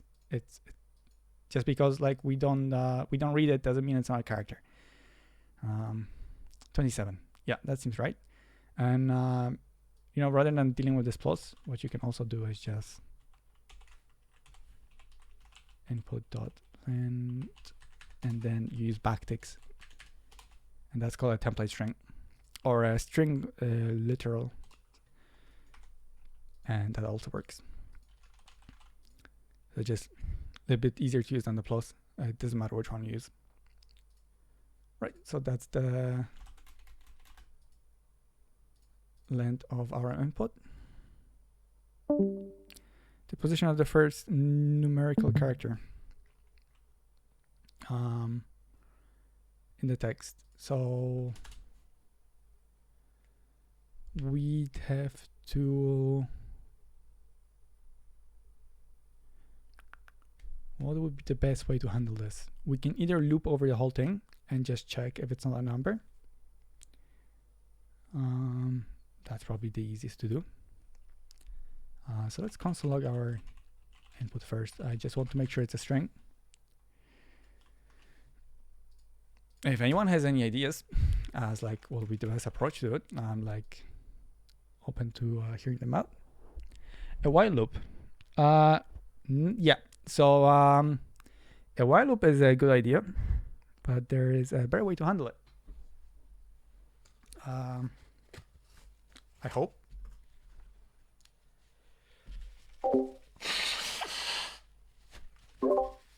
I wonder if it will work. It should. If it doesn't work, I'll figure it out. Right, so that's where our input looks like. Now let's see if we can loop over it. So there is a way of looping over things in JavaScript. And I just want to see if it works first. And I'll explain it if it works.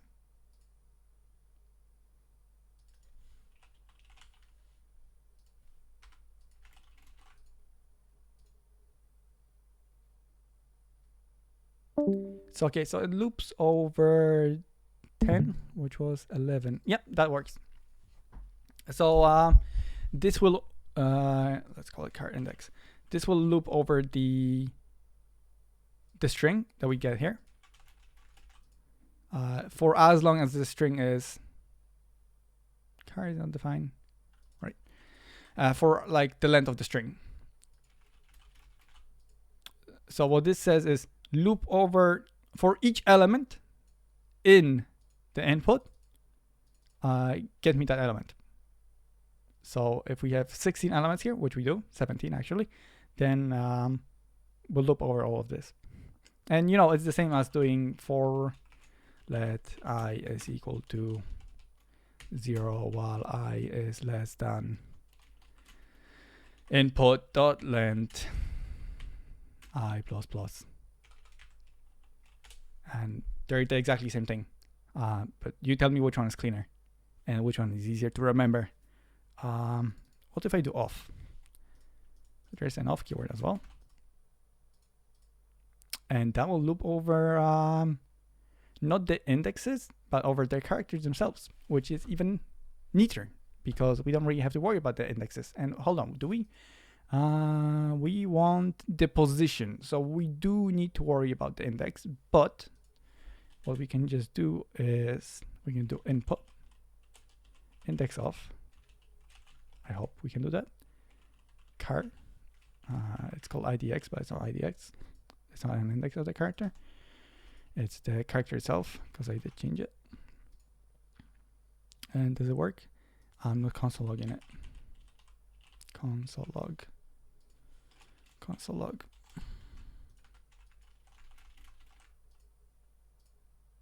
Nice. So you can see we get D and then next 0, we get F and then next 1 and so on and so on. So I'm just going to loop over characters. So if you do in, you get the position at which the character is. If you do off, you get the character itself. So I'll just put in a comment for char in input, and it's an index of the character. Index of each element, or this is value of each element in input. And that's actually perfect for us. So all we have to do is if is not a number character, and then if it is a number, so we want to negate that, and then we just want to get the position of it, which is the index of, and we print it as an alert. And let's just put some text so we know what it is. So number at position, and then our code. So once again, this can just be replaced with a plus. So you can do like a plus here, like a normal string. I just like doing this way because it's cleaner. And the exam, you probably don't want to write the $sign. So in the exam, I would just write down, let me just copy this.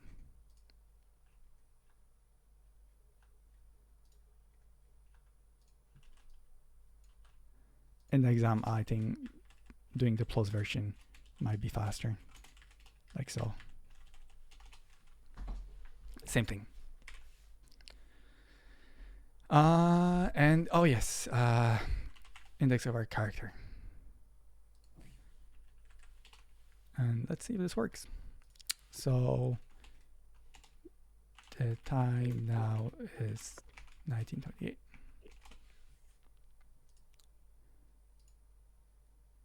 Position 3, that didn't work. Number at position 3.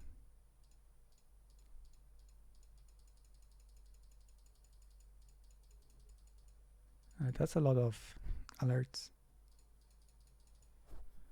Can I? Okay, let me stop this.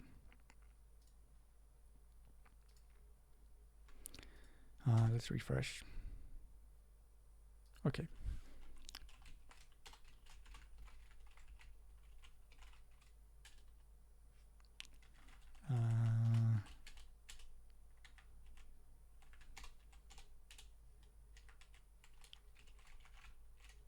Okay.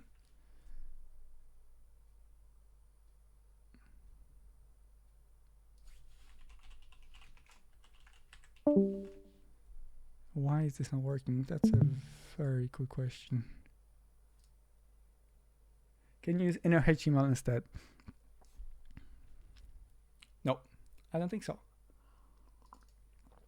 The reason I don't think you can use inner HTML is because there isn't any. Inner HTML is the HTML nested in the between the tags. So if you have a div and you do dot inner HTML, so like for example this body, if we did body dot inner HTML, we'd get all of this.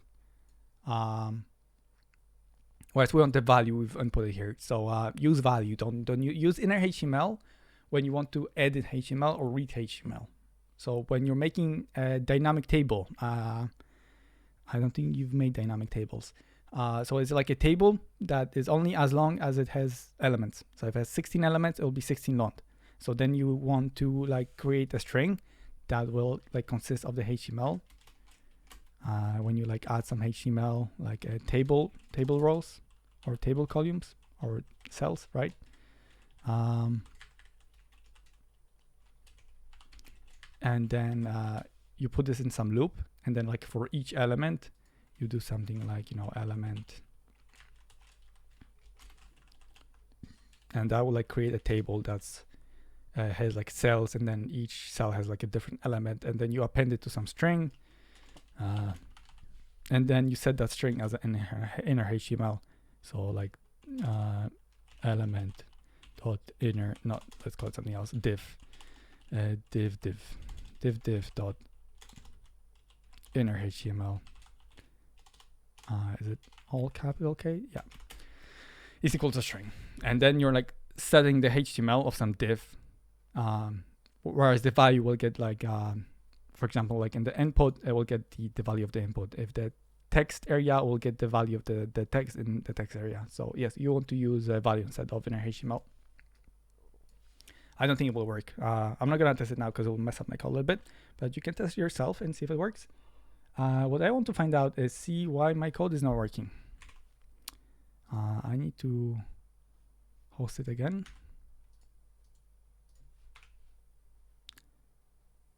Server's now online.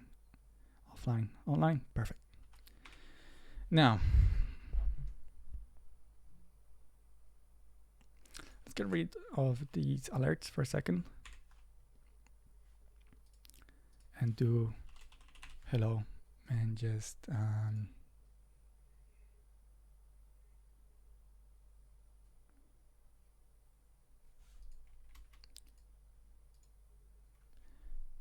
and this is space, so it didn't go over each character like it did before.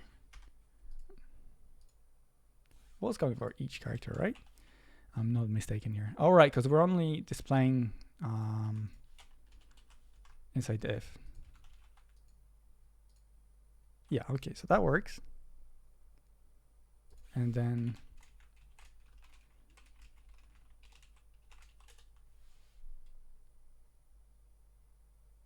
right? So the space is not a number. So that's a problem. So we have to account for that. So I think that's the issue. So we need to add an OR statement. So if character is a space, and I think it should work now.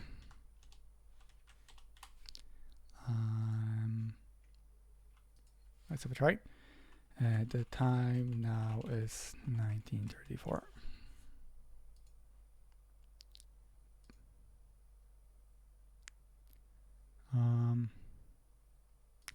Not a space, and it should be end, not or, because we want it to be not a number and not a number and not a space.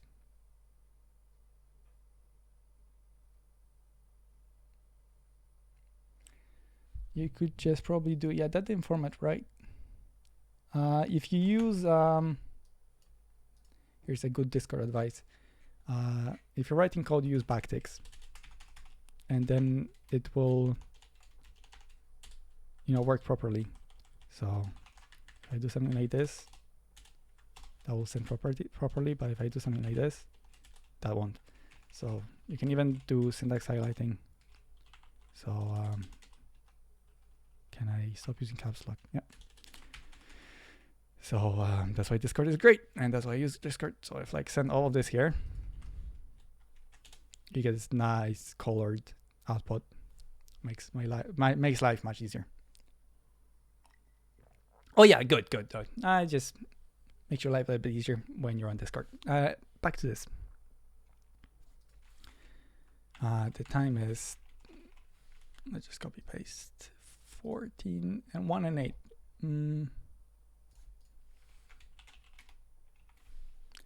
So that's 5 characters. So position 4 is what I'm interested in. I get position 1, which is the H. Why do I get the H? Does it let's get rid of this console. Test. No output here. Okay, what if I just do numbers? I should get every one of them. Get the 4, get the 1. I put in too many. Again. 1, 2, 3, 4. Okay. So this works. What about spaces?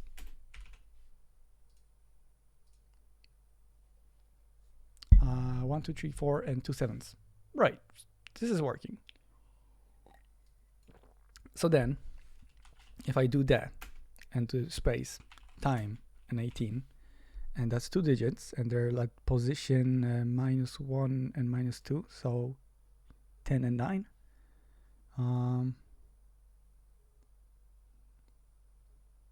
Right. Yep. Okay. There we go. I wasn't printing. I was printing the numbers themselves, not their positions. Apologies. I had console log car, not the alert of. Yep. Okay. Hopefully this works now. So I should get 0, 1, and 2. Perfect. I was doubting my career choice right there. And the time is, and I should get 12, which is 14. So this is 13. This is 12 and 13. Yep. Perfect. Oh, I was really worried there for a second. Right. Good. And let me see if it works without this. Yeah, no. So spaces are treated as numbers, apparently. Interesting.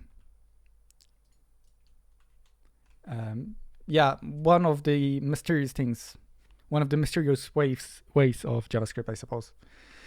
Back to the question. If my browser works, it does. Good. So the position of the first numerical character. Okay, so we all know the first one. It's as simple as just breaking out of the loop. So after we get the first character and we display it, just break out. So break will stop the execution of the current loop. Continue will skip. So if you have some code down here, say console.log hello world, And I run this code and do some numbers as well. That's many numbers.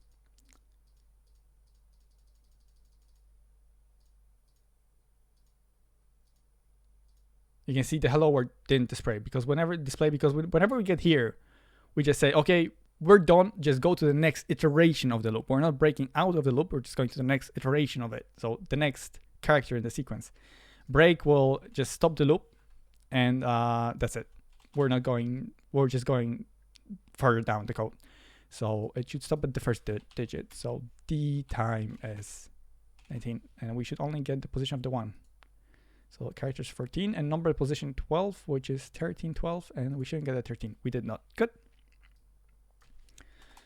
So that's that part done. The number of numerical characters in total that are in the text. Okay, so this break won't do because we want to get every single one of these. So I think the easiest way to do this would be to add a count. So let's do a number count. Set it to 0. And then for each found character, so obviously whenever we found so for each found character, check if it's a number, and whenever it's a number,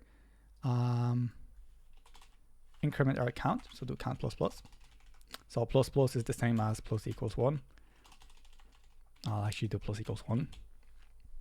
It's a little bit more explicit. And then only if our count is 0 do we want to display it. So if count is equal to 0, display it. And you might have noticed I've used 3 equals. No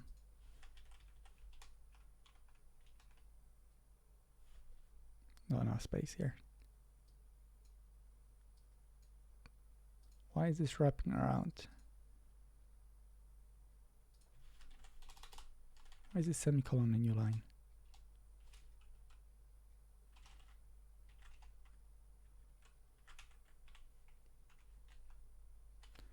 Is it because I don't have enough? It is. Okay, good now. Okay, that's fine.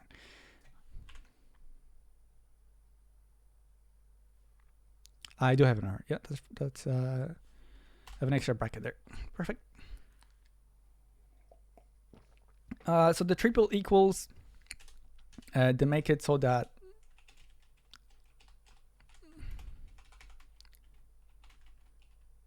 this is false. And if I use double equals, this is true. That's the only difference. So by default JavaScript, if there's like different types, so this is a string, this is a number, it will cast, I think we'll cast the number into a string and then compare it. And obviously the string of 1 and the string of 1 are true. I think it casts a number. Might be the other way around. Might be the string is being cast into the number. Not sure, don't quote me on it. It basically does conversion of the type. And obviously, like no matter which way you convert it, it's true. They're equal. Whereas this won't do any conversion. So if this is a string of 1 and this is just a 1, that's a false.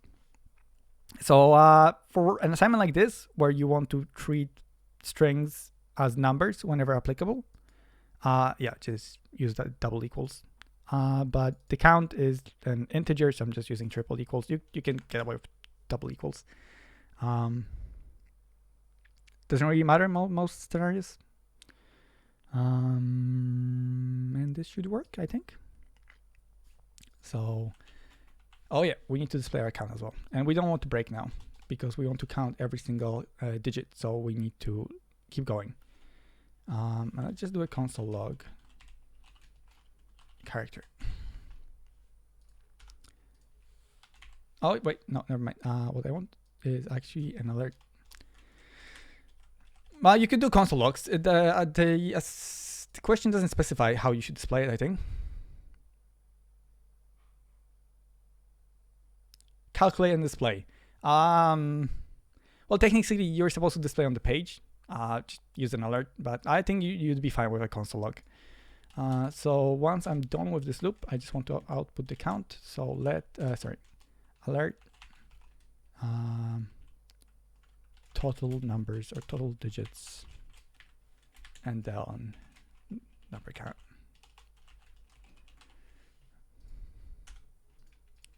The time is 1943. 17 characters, total digits 0.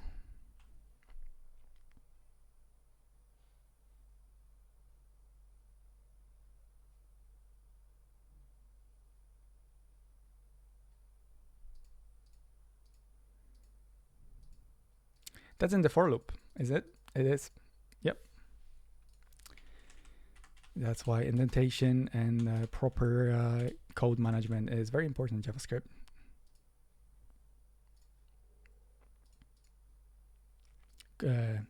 Yeah, thank you for letting me know there.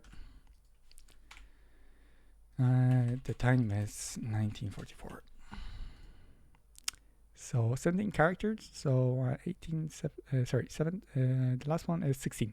16, 15, 14, 13, 12 we should get. Count is not defined, it's number count. Time is 1944 now.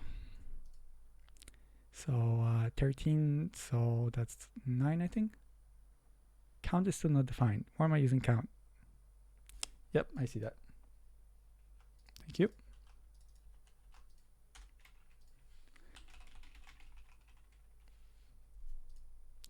Ten characters, so position 9, position 8. Total digits 2. Then display the position. That's because we incremented this straight away, so we want to increment it afterwards. So it's 1. Because whenever we go this, we change this to a 1, and then I suppose that actually would make more sense. So we just check if it's 1. So you can either move this down and keep this at zeros, or you can do this plus 1 and then check for 1 here. Either works. So number position 8. Yep. Okay. So that's all of this done. What are the following two methods of the window object used for? In both cases, explain the arguments and the return value. Nice. So no coding, just explanation. Alert. It displays a pop-up in the browser that displays some text. And confirm, it displays a pop-up with some text that also displays a button that expects the user to I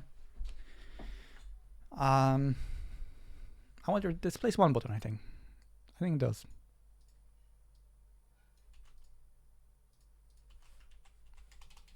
There's also a pop-up of 2 buttons. Oh, okay, it displays 2 buttons. Yeah, good to know. So it's okay and cancel. So this displays a pop-up with some text, pass it as an argument, and it returns true or false, I think. Yeah. So if I do cancel, it returns false. If I do true, it returns true. So displays a pop-up that has some text in it with 2 buttons, okay and cancel, and then the return value of this function is true or false depending on whether the user press OK or cancel. And then alert, I think it just has the OK button. So alert, if we do alert, it displays a pop-up with the text that was passed in as an argument with an OK button that makes the alert disappear when we press OK, and it doesn't have any return value. So you can see it's undefined. So if I do let A is equal to, we get the alert, but the A is undefined. There's nothing returned back. So there is a return value for confirm. It's true or false, but there's nothing for alert. In both cases, explain the arguments and the return value. Yeah, so the arguments are the text you'll be displaying. The return value for the confirm is the selection the user made, and return value of any of the method. Yeah, so only this one has a return value. The return value, there's no return value for the alert. So it's undefined. If something doesn't exist in the code, it's undefined. What they're used for? They're used for displaying messages to the user, or getting confirmation from the user, or giving the user option to choose between something. You can explain in your own words. It should be fairly simple. Yeah, I think that's it. Should I go through objects? It's getting pretty late. Does anyone want me to go through objects?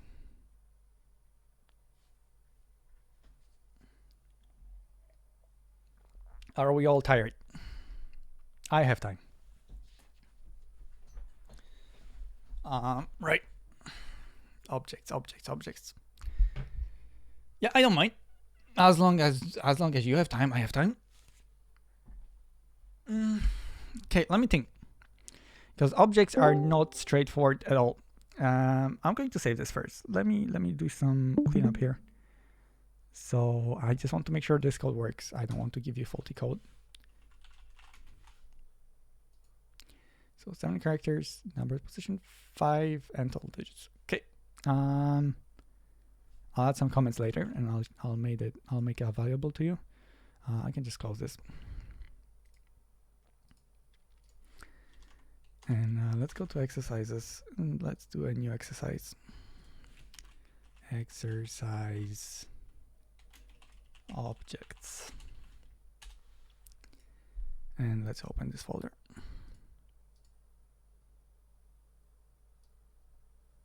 Can I? Windows, yes. Are you going to cooperate? There we go.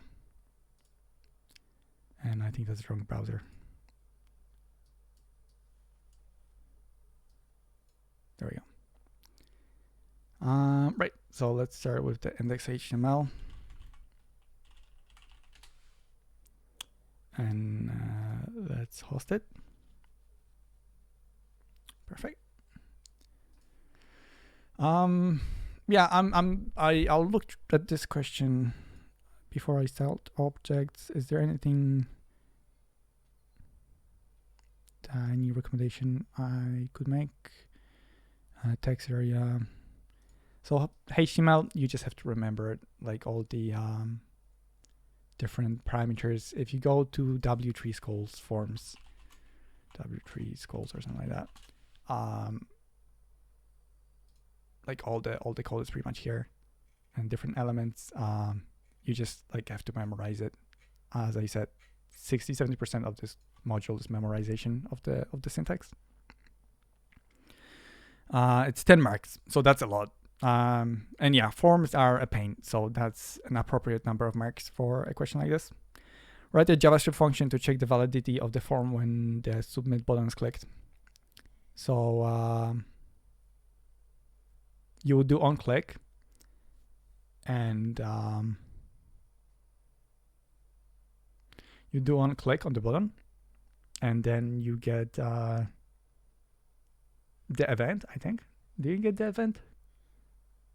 You can either do document.getElement by ID and then the ID of the button, or you can also do so through the event. So when you have onClick and I call some function, that function takes an event, and you can access the element the event happened on through event. So I think it's something like event.target, and that will return the HTML, or like that will return the button element. Probably easier to do. Like it's cleaner, easier to do. Well, it's cleaner, not easier. Easier would be just to do document.get element by ID, and then just the ID of the button. I actually recommend you do it that way because it's easier. And then to be valid, each of the fields must contain some text, and text in the email field must include. So you would check for the length of the text field, right? So of the text in the field, and then you would do something like text.includes an @ symbol, and then if it's true, it's okay. If it's false, it's bad. Yeah, don't worry about PHP. Thanks God they dropped PHP for this module. PHP is dead. And I think it's best if it stays that. Yeah, I'll share all the HTML files. Someone asked in Discord. If you prefer sleep or code, I prefer code. If you can dump all the HTML files after that, would be great. I will dump the HTML files as I did last time in the study room. If you scroll up in Discord in the study room chat, you will see a zip with all the files from the previous session, and I'll repost the same updated zip from this session. For empty fields, can you just say if text area.length is equal to 0? Don't forget it's double equal. Yeah, I imagine that'd be fine. Except it's text area.value.length, right? So if text is the, well, I use text here as value. So remember that the text, yeah, so remember that the, to get the text, you have to do element.value. And I will get the value of the text area. So let text equals.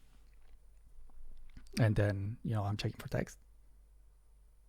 But yeah, you could, for empty text, you can just do if text.length, can I spell it properly, is equal to 0, and that's empty. Let's say I put the value into a var called text area at the start. Yeah, that's fine. You don't have to, you can, you know, grab all the elements from your HTML, like at the start of your script tag. So like, you know, in your script, you can do script,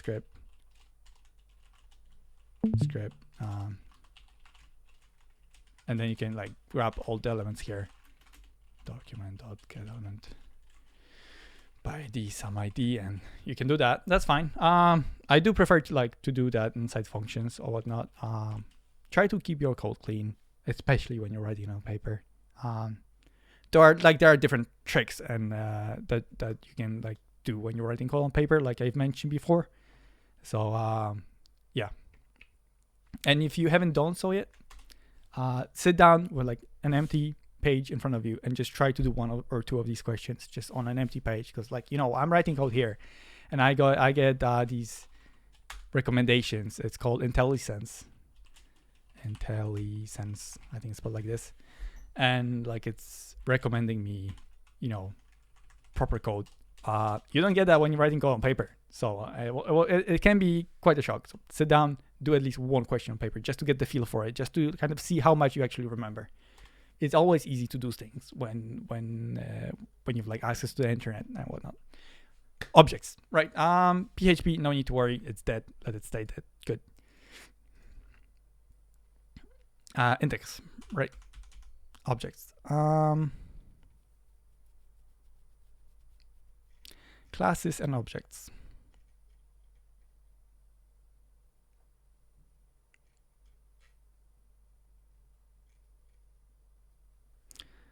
Just looking through notes here.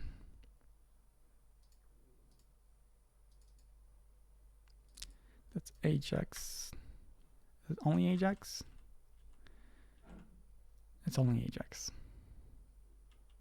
Yep, for Ajax, by the way, you just pretty much need to remember this much. I think I said so in the Discord if you look through the chat. Okay, so we only care about objects. Is there like a dedicated object lecture?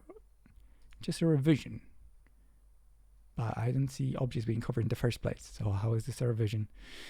Maybe it was covered somewhere. Right, so let's start with our HTML. Head. That's not a head, that's a head. And then script. And some body. I don't think we need the body. So how do you find objects in JavaScript? We define objects like so. We use curly brackets. So this is my object. And inside that object, you can define various properties. Let's say, you know, height. Maybe not height. Let's do something else. Time. You know, 1950. And then another property that's, for example, day. and we can do Monday. And then we can keep going. We can do month. Which month do we have right now? April. So that's 4. So let's do a number 4. So it doesn't have to be a string. It can be a number. It can be another function. So for example, let's do just this for display. This, function. Let's make it anonymous function. Console log.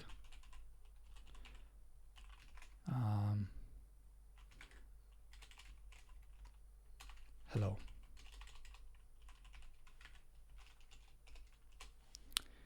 And what objects really are, they're just a neat way of, holding variables all together in the same place. Because usually when you like define an array, let's do array. I mean, you have like numbers 1, 2, 3, 4, 5, and so on. I think you can actually mix and match them, so you can like you can do a string as well, and that will work as well. I hope it works in Python. I wonder if it works in JavaScript. Let's find out. Yeah, so you can see. Is it like struct in C? Okay, let me think about that. Yes, I think. Yeah. Struct in C. They're very similar, almost identical, I'd say. Except what we call an object in JavaScript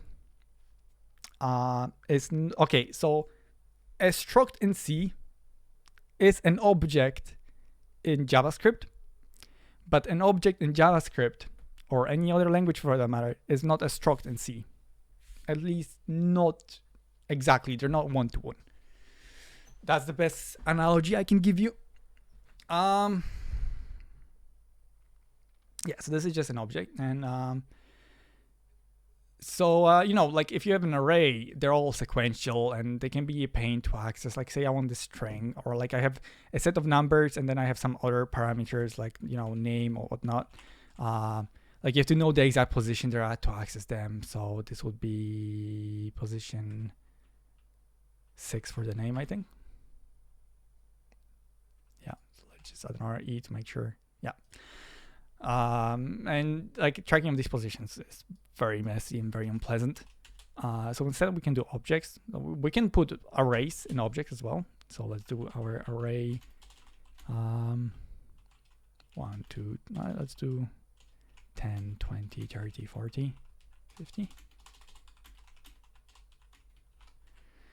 And the way we access them, so we have our like object variable here that we've assigned this structure to, and we can just do object dot time.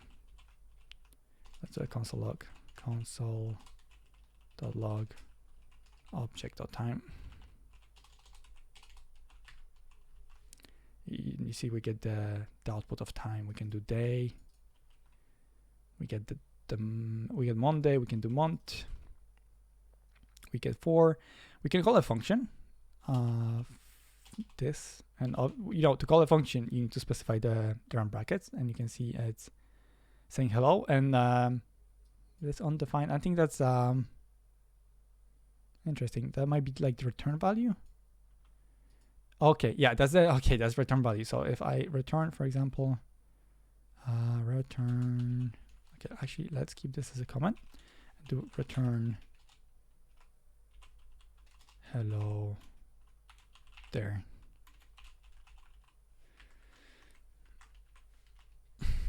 Let's make it nicer.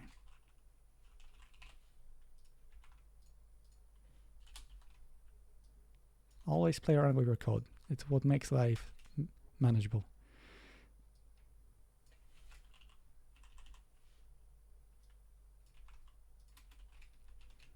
There we go. Perfect. Flawless. So now we get 2 return values. So one is, we get 2 displays. So one is from the console log. So we literally output it to the console. The other one is the return value. So we return this string from this function, and it's being displayed in this console log, right? So if I just do the call, we only get the hello there, because that's like the only console log. Whereas if I do console log that displays the output, we get two outputs. One of the outputs is the console log inside the function. The other output is the return value that is then displayed in this console log. Let me see something. What if I do like A here and do console.log? Will that give me like the object that I'm in? No, it won't. Can I do object? I think I don't need to pass it as an argument, but no, I don't have the access into the object. Yeah, that would make sense because the scope of this function is, I think, this much, right? So it doesn't really have access to, I don't think even it has access to this keyword. I think it's just this much. So it doesn't really have access to anything. So not really useful unless you pass something as an argument. And yeah, so like if I were to do, if I were to pass here another string, call it string, and let's do str here and str here. You know, we're getting 3 outputs now. So we're getting the one from the argument, you know, the one that we already had, and the one from the return value. Yeah, so this is an object. Now, so this idea of kind of a structure was taken even further, and they were like, you know, let's make it into classes. Now, classes are very difficult to concept to explain. I don't know how to explain it. So far, what you've done is functional programming. So, you know, you have your main function in C. I'm going to write in JavaScript, but you have your main function in C, and that main function has some other code that calls, you know, other code, and then you have more functions such as function add and so on. And it's all functional. So whenever you like have a bunch of functions that like call each other, it's called functional programming. And why functional programming is not great? Well, it is pretty great, but what they wanted to do is kind of add states to your code. So, for example, let's say we have some variable that keeps track if light is turned on or off. So light is equal on. And then we pass it, so it's a local variable in the main, and then we pass it as a variable here, add. But let's say this function calls another function called, I don't know, anything, subtract or just sub. And you want to pass this value further on, then you just gotta keep on passing. So this takes light. So we're passing in light as a argument here, and then this add receives light as an argument and passes it to the sub, and then you know you have another function that has sub. Let's call it multiple else, and then this function can call some other function, and you know you're just passing one value, and it's not great. You could make it into like a global value, but sometimes it's not as easily done. So like that's one of the issues with functional programming. So what they did object-oriented programming, which kind of let you define templates of your code. So let's have a look at the notes. So like a class is like a blueprint. Blueprint might not be the right word for it. But guess we can go with it. So let me just grab some code because I don't feel like writing my own.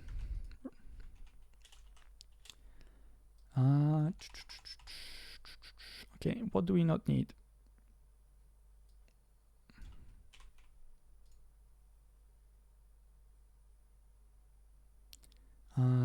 These are separate functions.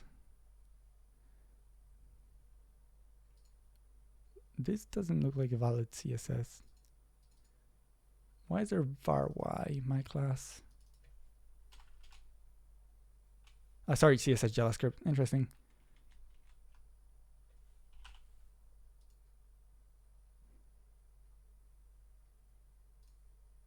Okay.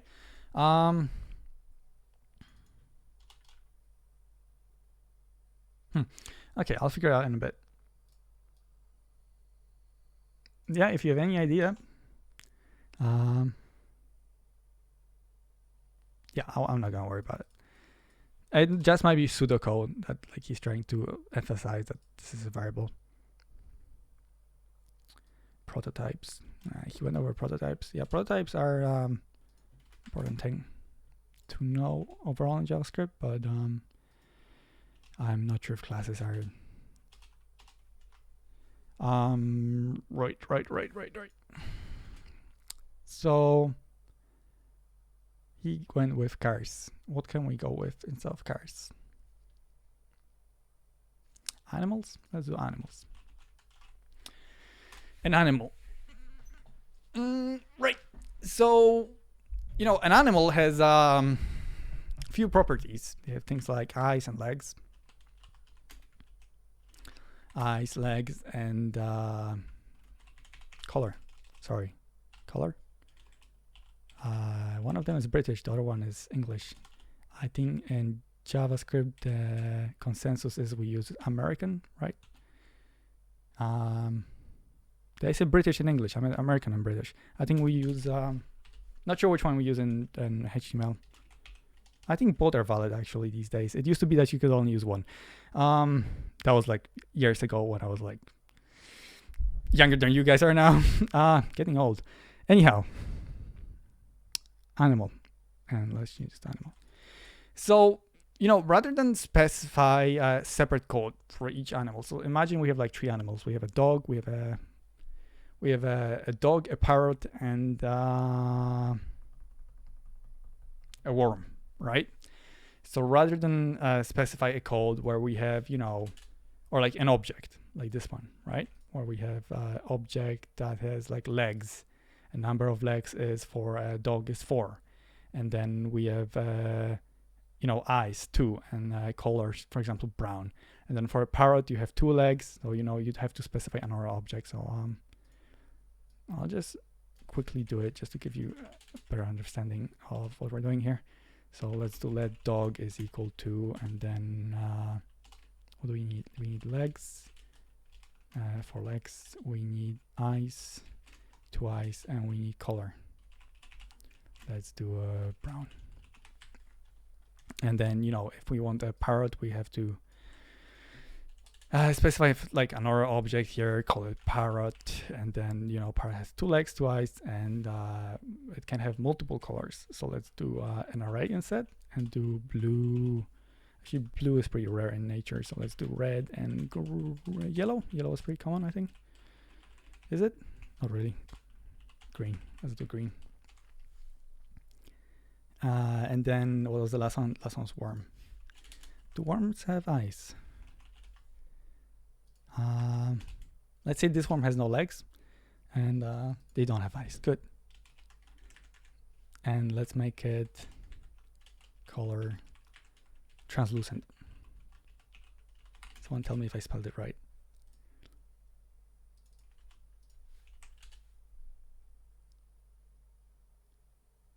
Nice. And you know, it's kind of wasteful because like all of these objects, they pretty much all have the same parameters, right? And you end up like repeating a lot of code. They all have legs. Well, like obviously a worm has 0 legs and eyes, but like the parameter itself, it's still, they got 9 hearts though. Well, that's interesting. The more you know. I suppose that's why when you cut them in half, they still like keep going maybe. Oh, disgusting. Anyhow, getting off topic here. You know, it's very wasteful to write this much code, and like the parameters, like they still exist. Some of them are set to 0, but like they're still there. Worms are cute. Yep, sure. Whatever you like. And yummy. Okay, let's keep going. Yeah, that worm is very yummy and cute. So what we can do instead is, because all of these are the same, we can just like kind of generalize it. We can specify a class for it. And I'll do so after I come back in 3 minutes. Hold on, guys. Be back in 3 minutes, I promise.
Okay, sorry, apologies. Yeah. Let me just get some tea first. Tea is important. I need to stay hydrated for a long coding session like this. It's always nice to have something to drink. You can sometimes get lost in code. You just keep going and you starve to death. Right. So let's generalize this. So that was the idea, that it's pretty wasteful. So what we can do is we can create a new class. And there is a class syntax in JavaScript that I don't think Sam ended up using here.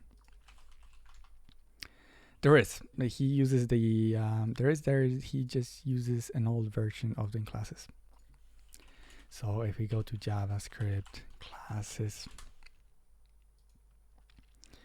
yeah, so there's like a new class syntax and constructors. I wouldn't worry about this. I think probably like the best way to do it is to just kind of use what he does. So yeah, so we just do so using our function. So this function here, we're going to treat it as a class. We're going to treat it as a template for like all of our animals here, right? And we call it animal because all of these are animals. And, you know, animals have different properties. And we're just going to assign these properties to the object of this class. Now, I'll explain what I mean by the object of this class. So that's not exactly the same object as the one I did here. It's in JavaScript, it's similar, but in object-oriented programming, it's different. It just happens so that in JavaScript, these objects and the objects I'm talking about here, they're the same, but generally in object-oriented programming languages such as Java, they're not. I mean, there aren't any objects in Java like this, so there.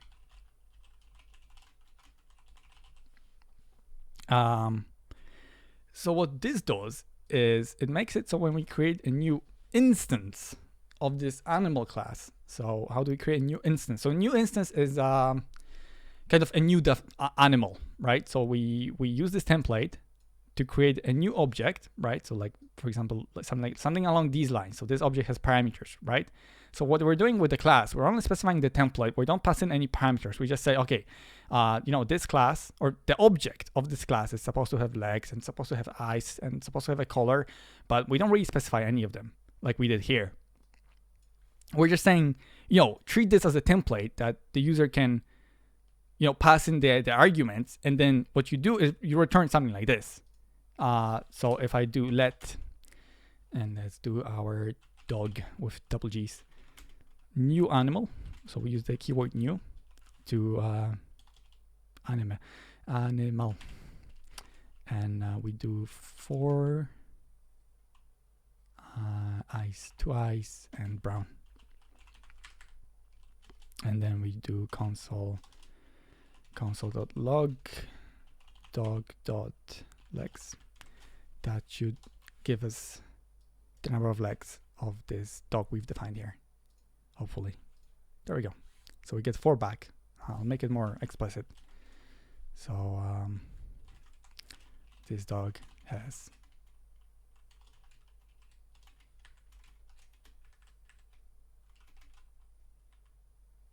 legs. Yep. So if we change this to, for example, anything we want, let me close this sidebar here, like 8. Now the dog has 8 legs. That's a very weird dog if you ask me, but yep. So what we essentially did, we created a template which we can use to specify new objects. And you know, it's much simpler than just like writing them all out. Right? You agree with me, don't you? So let's do our parrot next. So it's going to be a parrot with double T's. And let's make our dog normal again. So the parrot has 2 legs, has 2 eyes, and has multiple colors. So we can pass an array as an argument. That still works. It's a single argument. You know, as long as it's comma separated, you could probably even like define a whole object here. Like yeah, it seems like a valid syntax. So you could like go to a new line. And like that's still an argument of this class, and you could, you know, define like a whole object here. That's fine as long as it's comma separated, you know. So you can just do an array here, like I did. You can pass in new functions, like anything goes in JavaScript. That's why it's beautiful. You know, it doesn't restrict you anyway. Languages like C and even more so Java, they will like require you to design your code in advance to kind of understand where you are and what you want to do, and they will put like restrictions on like the types and whatnot. JavaScript doesn't have that. It's both a blessing and a curse. That's why we hit TypeScript. TypeScript makes it a blessing and a blessing. OP is actually not that great. Someone mentions OP haters mad. OP is very controversial. Okay. The problem behind OP is sometimes it gets in your way. It lets you design your code, and what you need to know is design patterns. So there is this great book that I've never read, but I know it's great. Design patterns. Everyone in the IT industry knows this book. No one has read it. I'm not even joking. It's true. So this is this book. It's very famous. You'll see it recommended in a lot of places. It kind of explains how to design your code in object-oriented programming, because there are various kind of design patterns that you can use. Great book. Never read it, but I know it's great because everyone recommends it. You don't need to read it. You'll learn all of this in second year. No worries. Yeah. Okay. So we've so these variables here that we have, they're instances, they're objects of these classes, where the classes are just templates. Are we all clear on that? Because it's a very difficult concept to wrap your mind around, but it's very crucial to programming as a whole. If you don't understand this, do let me know right now, because it's an absolute must.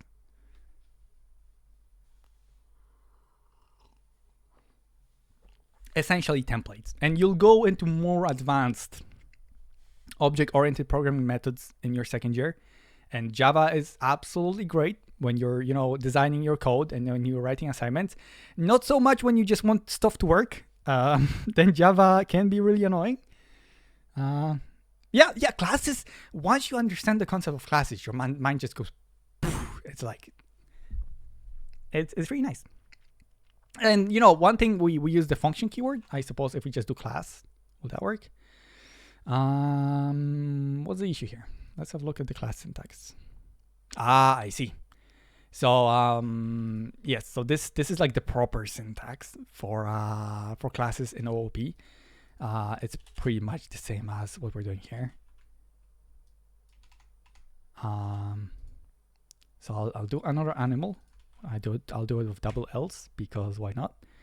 And then notice we don't have the arguments here. Instead, we have them as the constructor. So the constructor is a function. So inside of your object, you can have like functions. So in a class like this, right?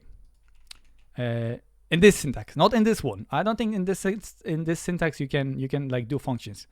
In this one you can. In this one, I would have to look that up. I will. But you can do like a new function, like let's actually,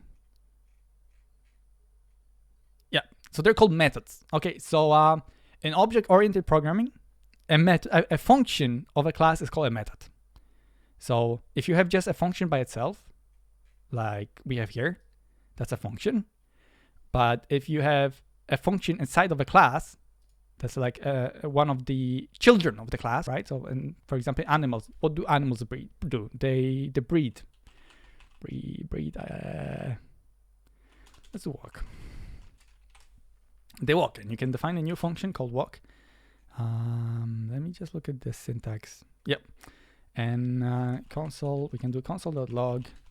You know, this animal walked. We can make it nice. So we have legs.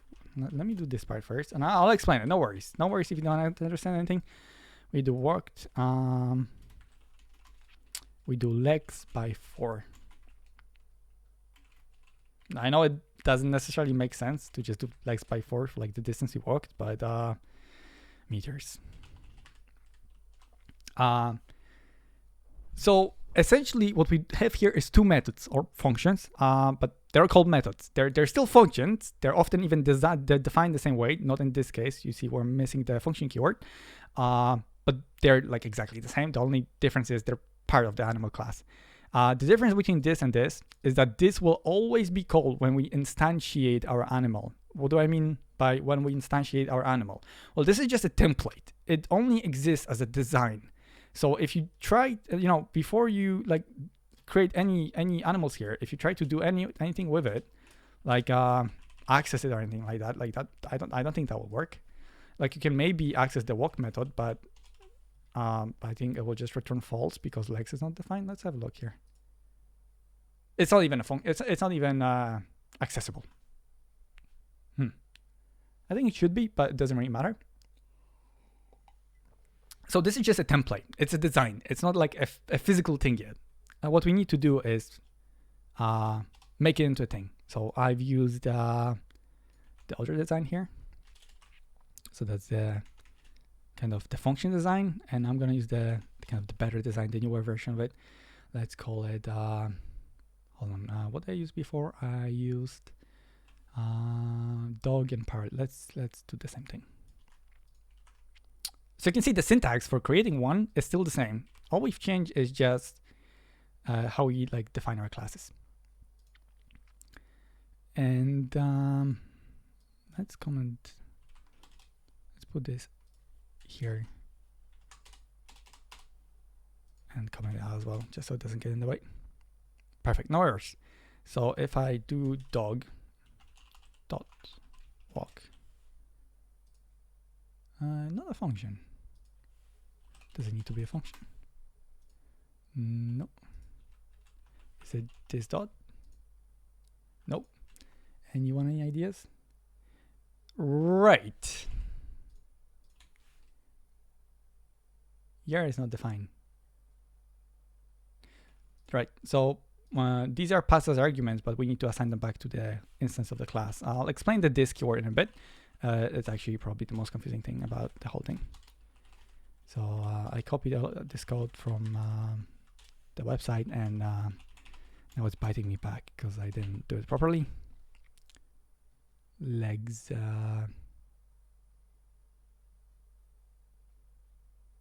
needs to be this.legs. Perfect. Lovely. So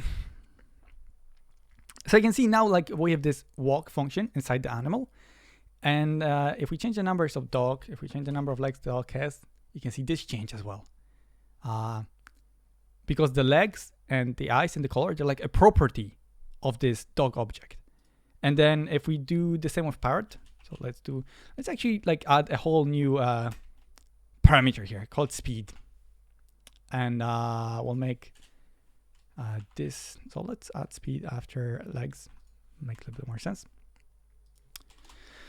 And I know I still haven't explained that this keyword, just accept it for now. I will go over it in a bit.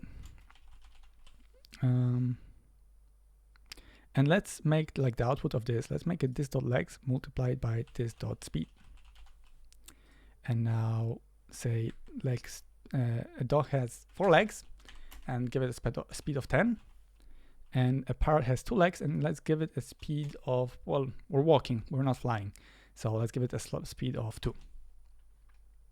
So you can see this animal walked 40 meters. So that's for the dog. And if we do parrot dot walk brackets, the parrot walk only 4 meters because that's 2 by 2. So that's the legs and that's the speed. I'm missing a parameter, which is the eyes. 2 eyes. Let's get rid of the eyes completely. Animals don't need eyes. Yeah, because worms are better, right?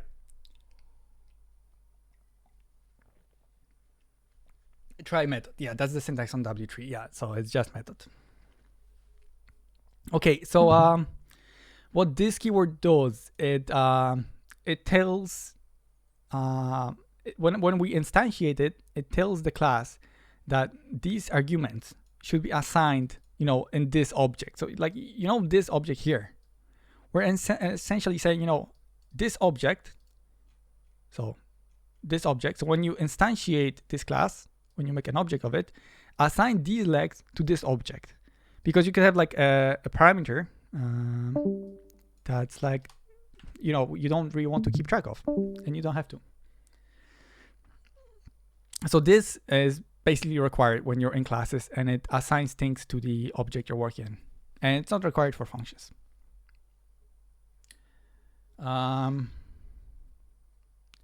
Ice is not defined. I got rid of ice. Perfect. So that's like the better syntax of doing classes. What Sam does here, so that's like the old syntax that's pretty much dead these days. So let's comment all of this out. And now that you kind of have an idea of what's going on here. So inside this function, we can't really define new methods. I mean, I think we could. Maybe if we do this dot and then name of the method. But what's better is, well, I don't know if it's better, but what's done instead is prototypes. So let's do a prototype of walk like we did before. And what we want is, we want this console log. So I'm just gonna steal it from here. Nice. And we need to fix this. So we had legs and we have speed instead.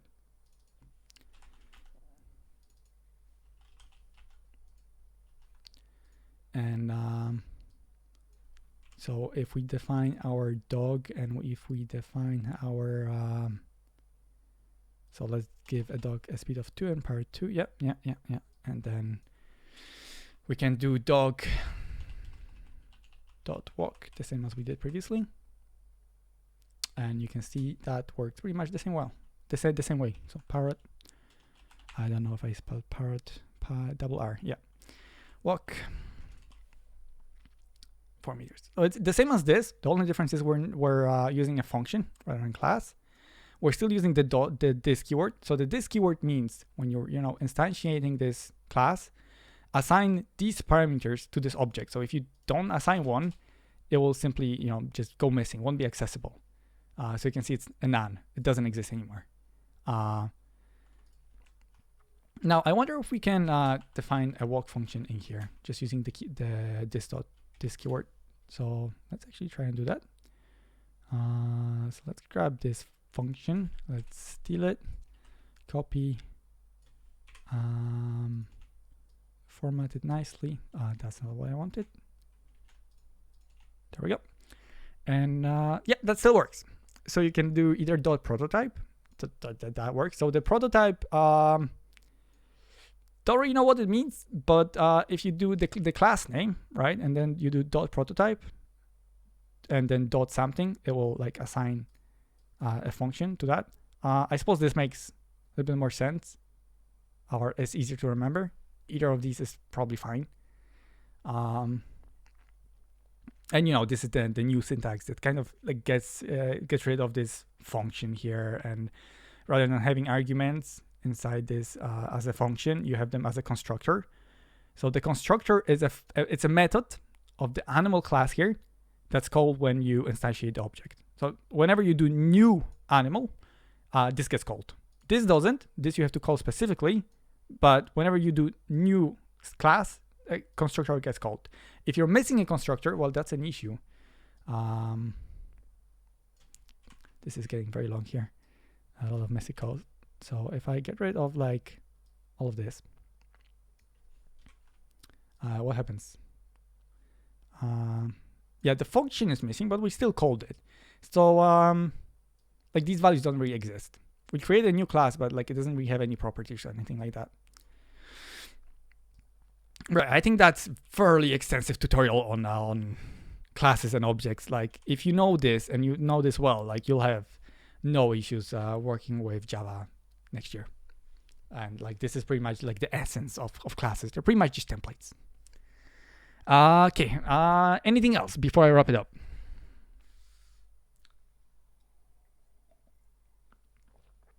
Anyone? Any questions? I don't think I missed any questions today.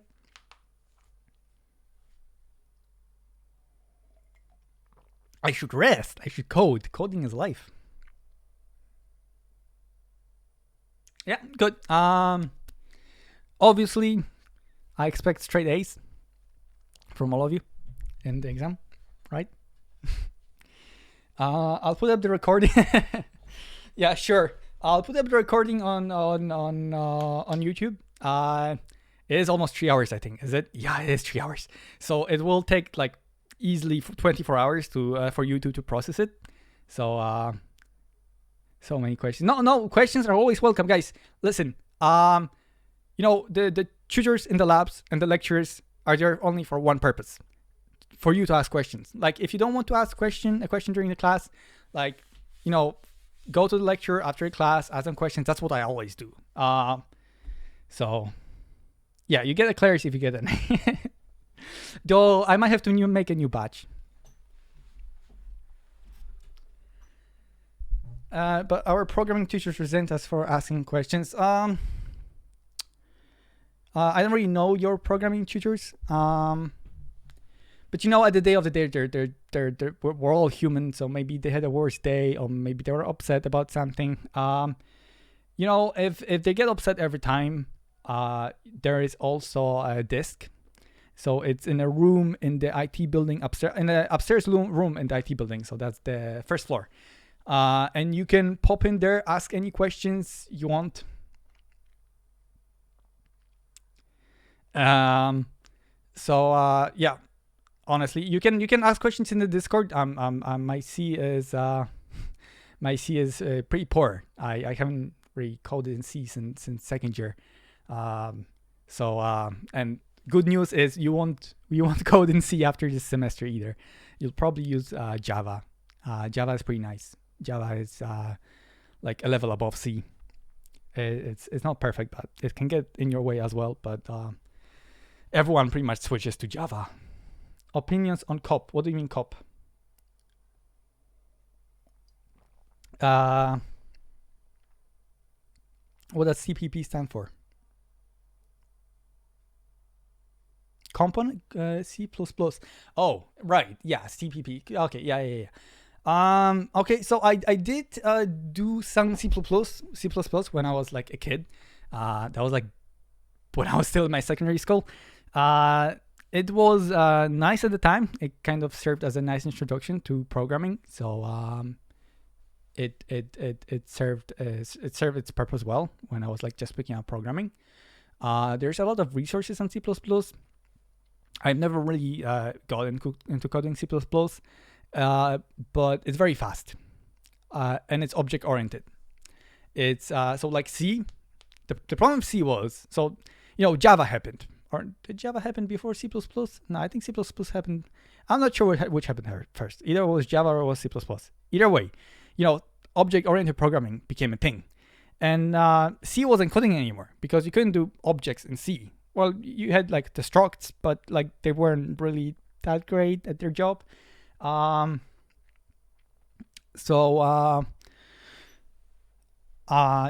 made a new iteration. I think it was Microsoft who did that, and they or maybe it was someone else. Either way, they made C++, and they kind of took the best properties of C, and they made them object oriented. But memory management in C++ is also as much pain as it is in C. Like, that's still an issue in C++. It's what makes it very fast, right? Because memory management, whenever you do like any kind of memory automatic, so Java does memory management automatically. So you don't have to allocate and deallocate and all that kind of stuff. It just happens in the background. And C and C++, you have to do it explicitly. You have to specify it. And that's what makes it very fast, but it's also a pain to deal with. And it's very prone to errors and other things. So you don't need C++ for games dev. I was tutoring games dev in first semester. You'll have games development in third year first semester, and you don't really need C++ for that. So the game development you will be doing as part of your third year will be in Unity. So I can show you Unity. So Unity is a game Unity game prog. It's a game programming language. Apologies, that's stupid. No, forget that. It's an engine for games programming, and it uses C#. C#, yes. So C# is very similar to Java. Unity uses a component system rather than like object system, but very easy pickup once you kind of get the idea of how it works.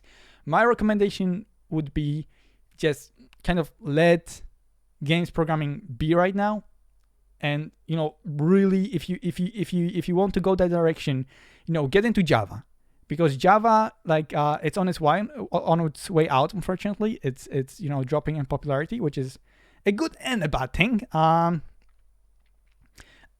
Object-oriented programming is like a must in any programming field. So I would just kind of get into Java, understand what Java is about, and then in your third year, when you kind of walk into Unity, you'll have like a very good understanding of how object-oriented programming works, and it will make your life easy. Like, just learning object-oriented programming overall is a great advantage, especially in this course, because there's a lot of it.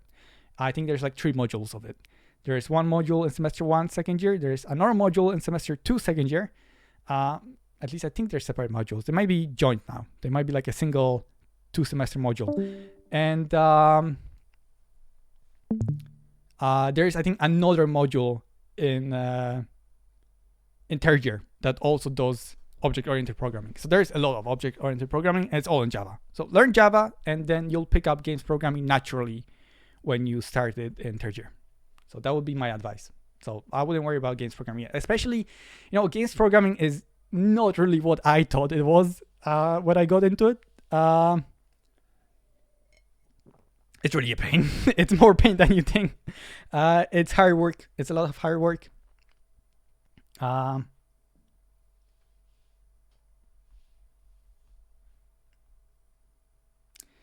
Lots of matrix. You mean like mathematical matrices? Actually, I'll bring the Discord chat into the view so people can see. More booked. Matrices, no. And so the thing about Unity, it kind of abstracts away all of the mathematics, and pretty much all game engines do that. That's what game engines are for. They abstract the mathematics away, so we don't have to worry about it. So Unity, Unreal Engine, what else? Whatever Ubisoft uses these days. Crytek is another game engine. They all abstract away the mathematics. Yeah, well, okay, you still need to know what it looks like. So like, when you're typing a function and you're accessing some variable, and you want like object dot position. That position might be returned as a vector. So a vector looks like, X, Y, Z. So it's like essentially an array, but it's called a vector. So like you still need understanding of vectors and matrices, like how they look like. So you know how to work with them, but you don't need any mathematics for like matrix mathematics, at least. So maths, yeah. Yeah, I think second year, or let me have a look at my notes. I think third year is the last year of mathematics. So third year, I don't see any mathematics here. Second year, no. So second year is the last time you do mathematics. So third year, fourth year, no maths. Well, in fourth year, you have like optional modules like networks and cryptography. Those have maths. Cryptography obviously have a lot of maths, and don't get fooled. Cryptography, it's not about cryptocurrency. It's about sending secret messages, and obviously that has maths, but they're optional. You don't have to do them. I think there is a lot of mathematical modules that are optional in the fourth year, so you'll probably end up, this is a different cryptography. This is like mathematical. Yeah, this is like pretty much pure maths. It is a mathematical module. So you can see the extension here, the code, it's CS rather than CT. So CT is computer science. CS is like mathematical computer stuff, rather than like programming computer stuff. So CS 44223, which is networks, it's also mathematical. It's part of like the mathematics stream of the. Oh, yours was mathematical. Oh yeah, you did affine ciphers. Right, with Graham, right? Great guy. I love the guy. Yeah, he's probably the best maths professor around. There isn't any better. He is. He's as good as it gets. Yeah, he's the best. Everyone loved him. There wasn't a single person in my year in my computer science first year that didn't like him. He really is amazing. He's like what every lecturer should be. Sam is also great. I think I like his lecturing style. It's fairly lax. It's not very strict. So that's why I wanted to tutor his modules. So I tutor his game programming module and web development. Yeah. Just look. If Graham is in the module, you can just pick it. Well, there was a topology module in the fourth year that had that Graham was doing, but I just didn't really feel like picking it up, so I didn't. A fourth year, yeah. Topology is cool. Yeah, it can be really cool. I don't think it has many applications, but yeah. A lot of things you'll do, it won't have a lot of applications.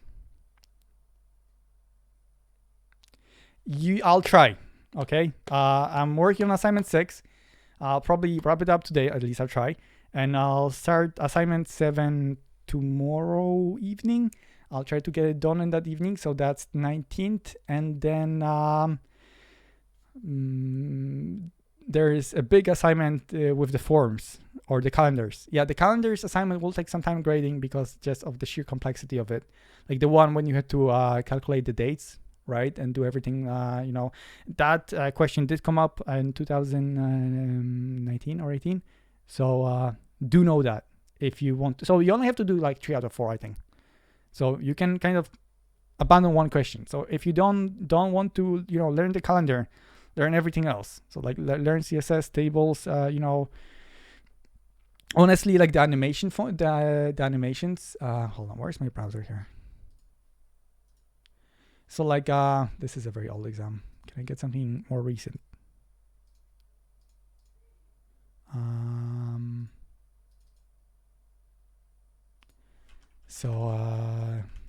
Past exams. Let's look at the latest one.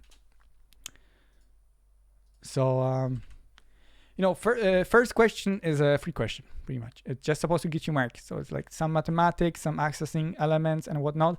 Second question, animations. So these are easy questions, and they're very likely to come up, especially this one. It came up every single year in the past 3 years or so.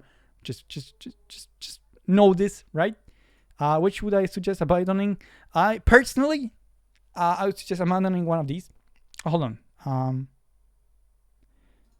Yeah, the code for this one's pretty long.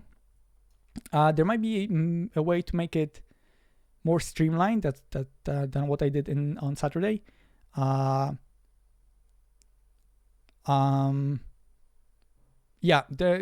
I would kind of see, the thing about CSS is the CSS question only requires you to know so many CSS parameters, like the color, right, or the border. So know the borders, know the background colors, know text size, text fonts. I think you can change those as well. And positions, so you need the left and right for the animations for moving, remember? So you need style.left, style.top, bottom and right. Margins, no margins, no tables. And really isn't that much. Once you know all of that, that's a free question. So the hard part about CSS, it's memorizing it. It's memorizing it and then remembering it during the exam. Yeah, it's not one, it's either you know it or you don't know it question, right? There's no middle ground.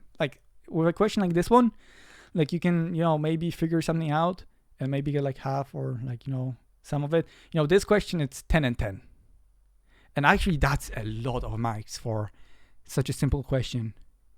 Oh, you have to provide sample codes for each. But like I went over this. So, you know, this is inline embedded external CSS. That's 10 marks. That's a lot of marks.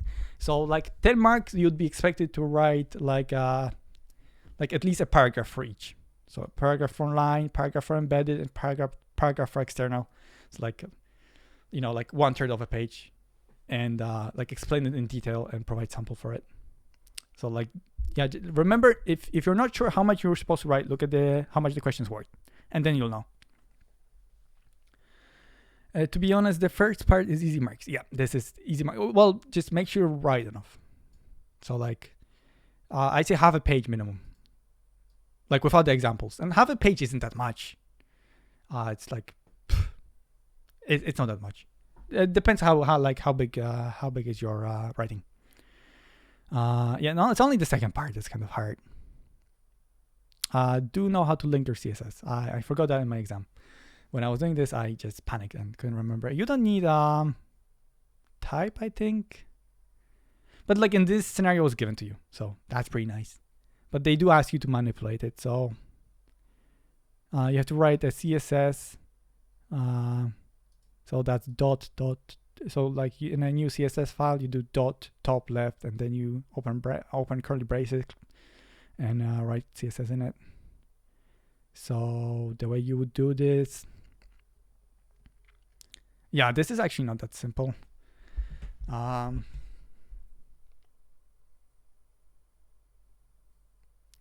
I think it's there's aligning stuff in CSS is the most difficult part. Like try to here's a good challenge for you. Try to like position something in the middle of the page, like just a single element in the middle of the page. It's notoriously difficult. It's even famous for its difficulty. They made it simple. Yeah, center a div. Yeah. So I don't think I have to explain that. I really don't know how I would go about fixing this, like doing this question specifically. Like this one and this one, like this one is easy, right? Because you can just do left 0, top 0. But for this one, like you need the width. So like some form of alignment. Don't know. Honestly, don't know. Yeah, no, that won't pass. So honestly, I would probably just abandon the CSS question. Like if you don't mind learning the calendar and you're comfortable with a question like this, which is a fair amount of math and like dealing with arrays, I would abandon the CSS question just because I'm not fully comfortable dealing with CSS because it's CSS. Definitely be prepared for a question like this.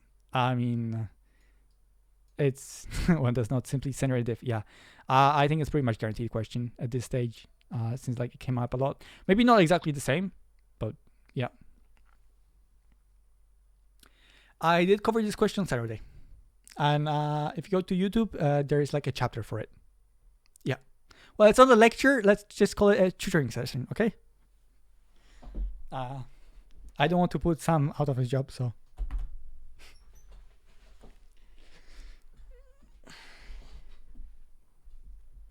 Okay, would I be a good professor? I was considering going into teaching, actually, but I would need to do a PhD, and PhD sounds like a pain. I might do something. I might consider doing it once I finish my master's. I'm struggling with my master's right now, so let me worry about that first, okay? Is the last video in journal? Yes. Sorry, it's in the study room. So if you scroll all the way, there we go. And I'll just reply it here. So if you click here, you'll find it. I even made like a nice thumbnail. I'll make a nice thumbnail for this one as well. Yeah. Right. If you have any, I won't be available tomorrow, at least not for like a tutoring session like this, so there won't be anything tomorrow. But if you have any questions, I'll be online, because I'll be correcting assignments. I really want to like catch up with those. Not as prestigious as a Discord moderator. Yeah, I'm really happy this Discord channel took off. All of these are computer science students, So I think it's great. We've got so many computer science students, and it's always good to get input. Some of them are already graduates. So like me and Bumblebee and the helpers here, they're all graduates. KW is working. I don't remember where he's working right now. I know Bumblebee is working at Ericsson. So if anyone has any questions about Ericsson, you can go and bother him a little bit.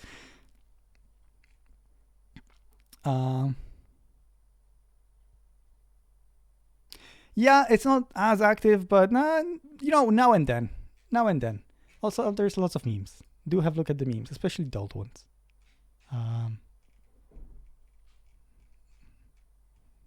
There's Desmond. Patrick Mannion, he's teaching artificial intelligence in the 4th year now. Owen, I don't know if you guys have Owen.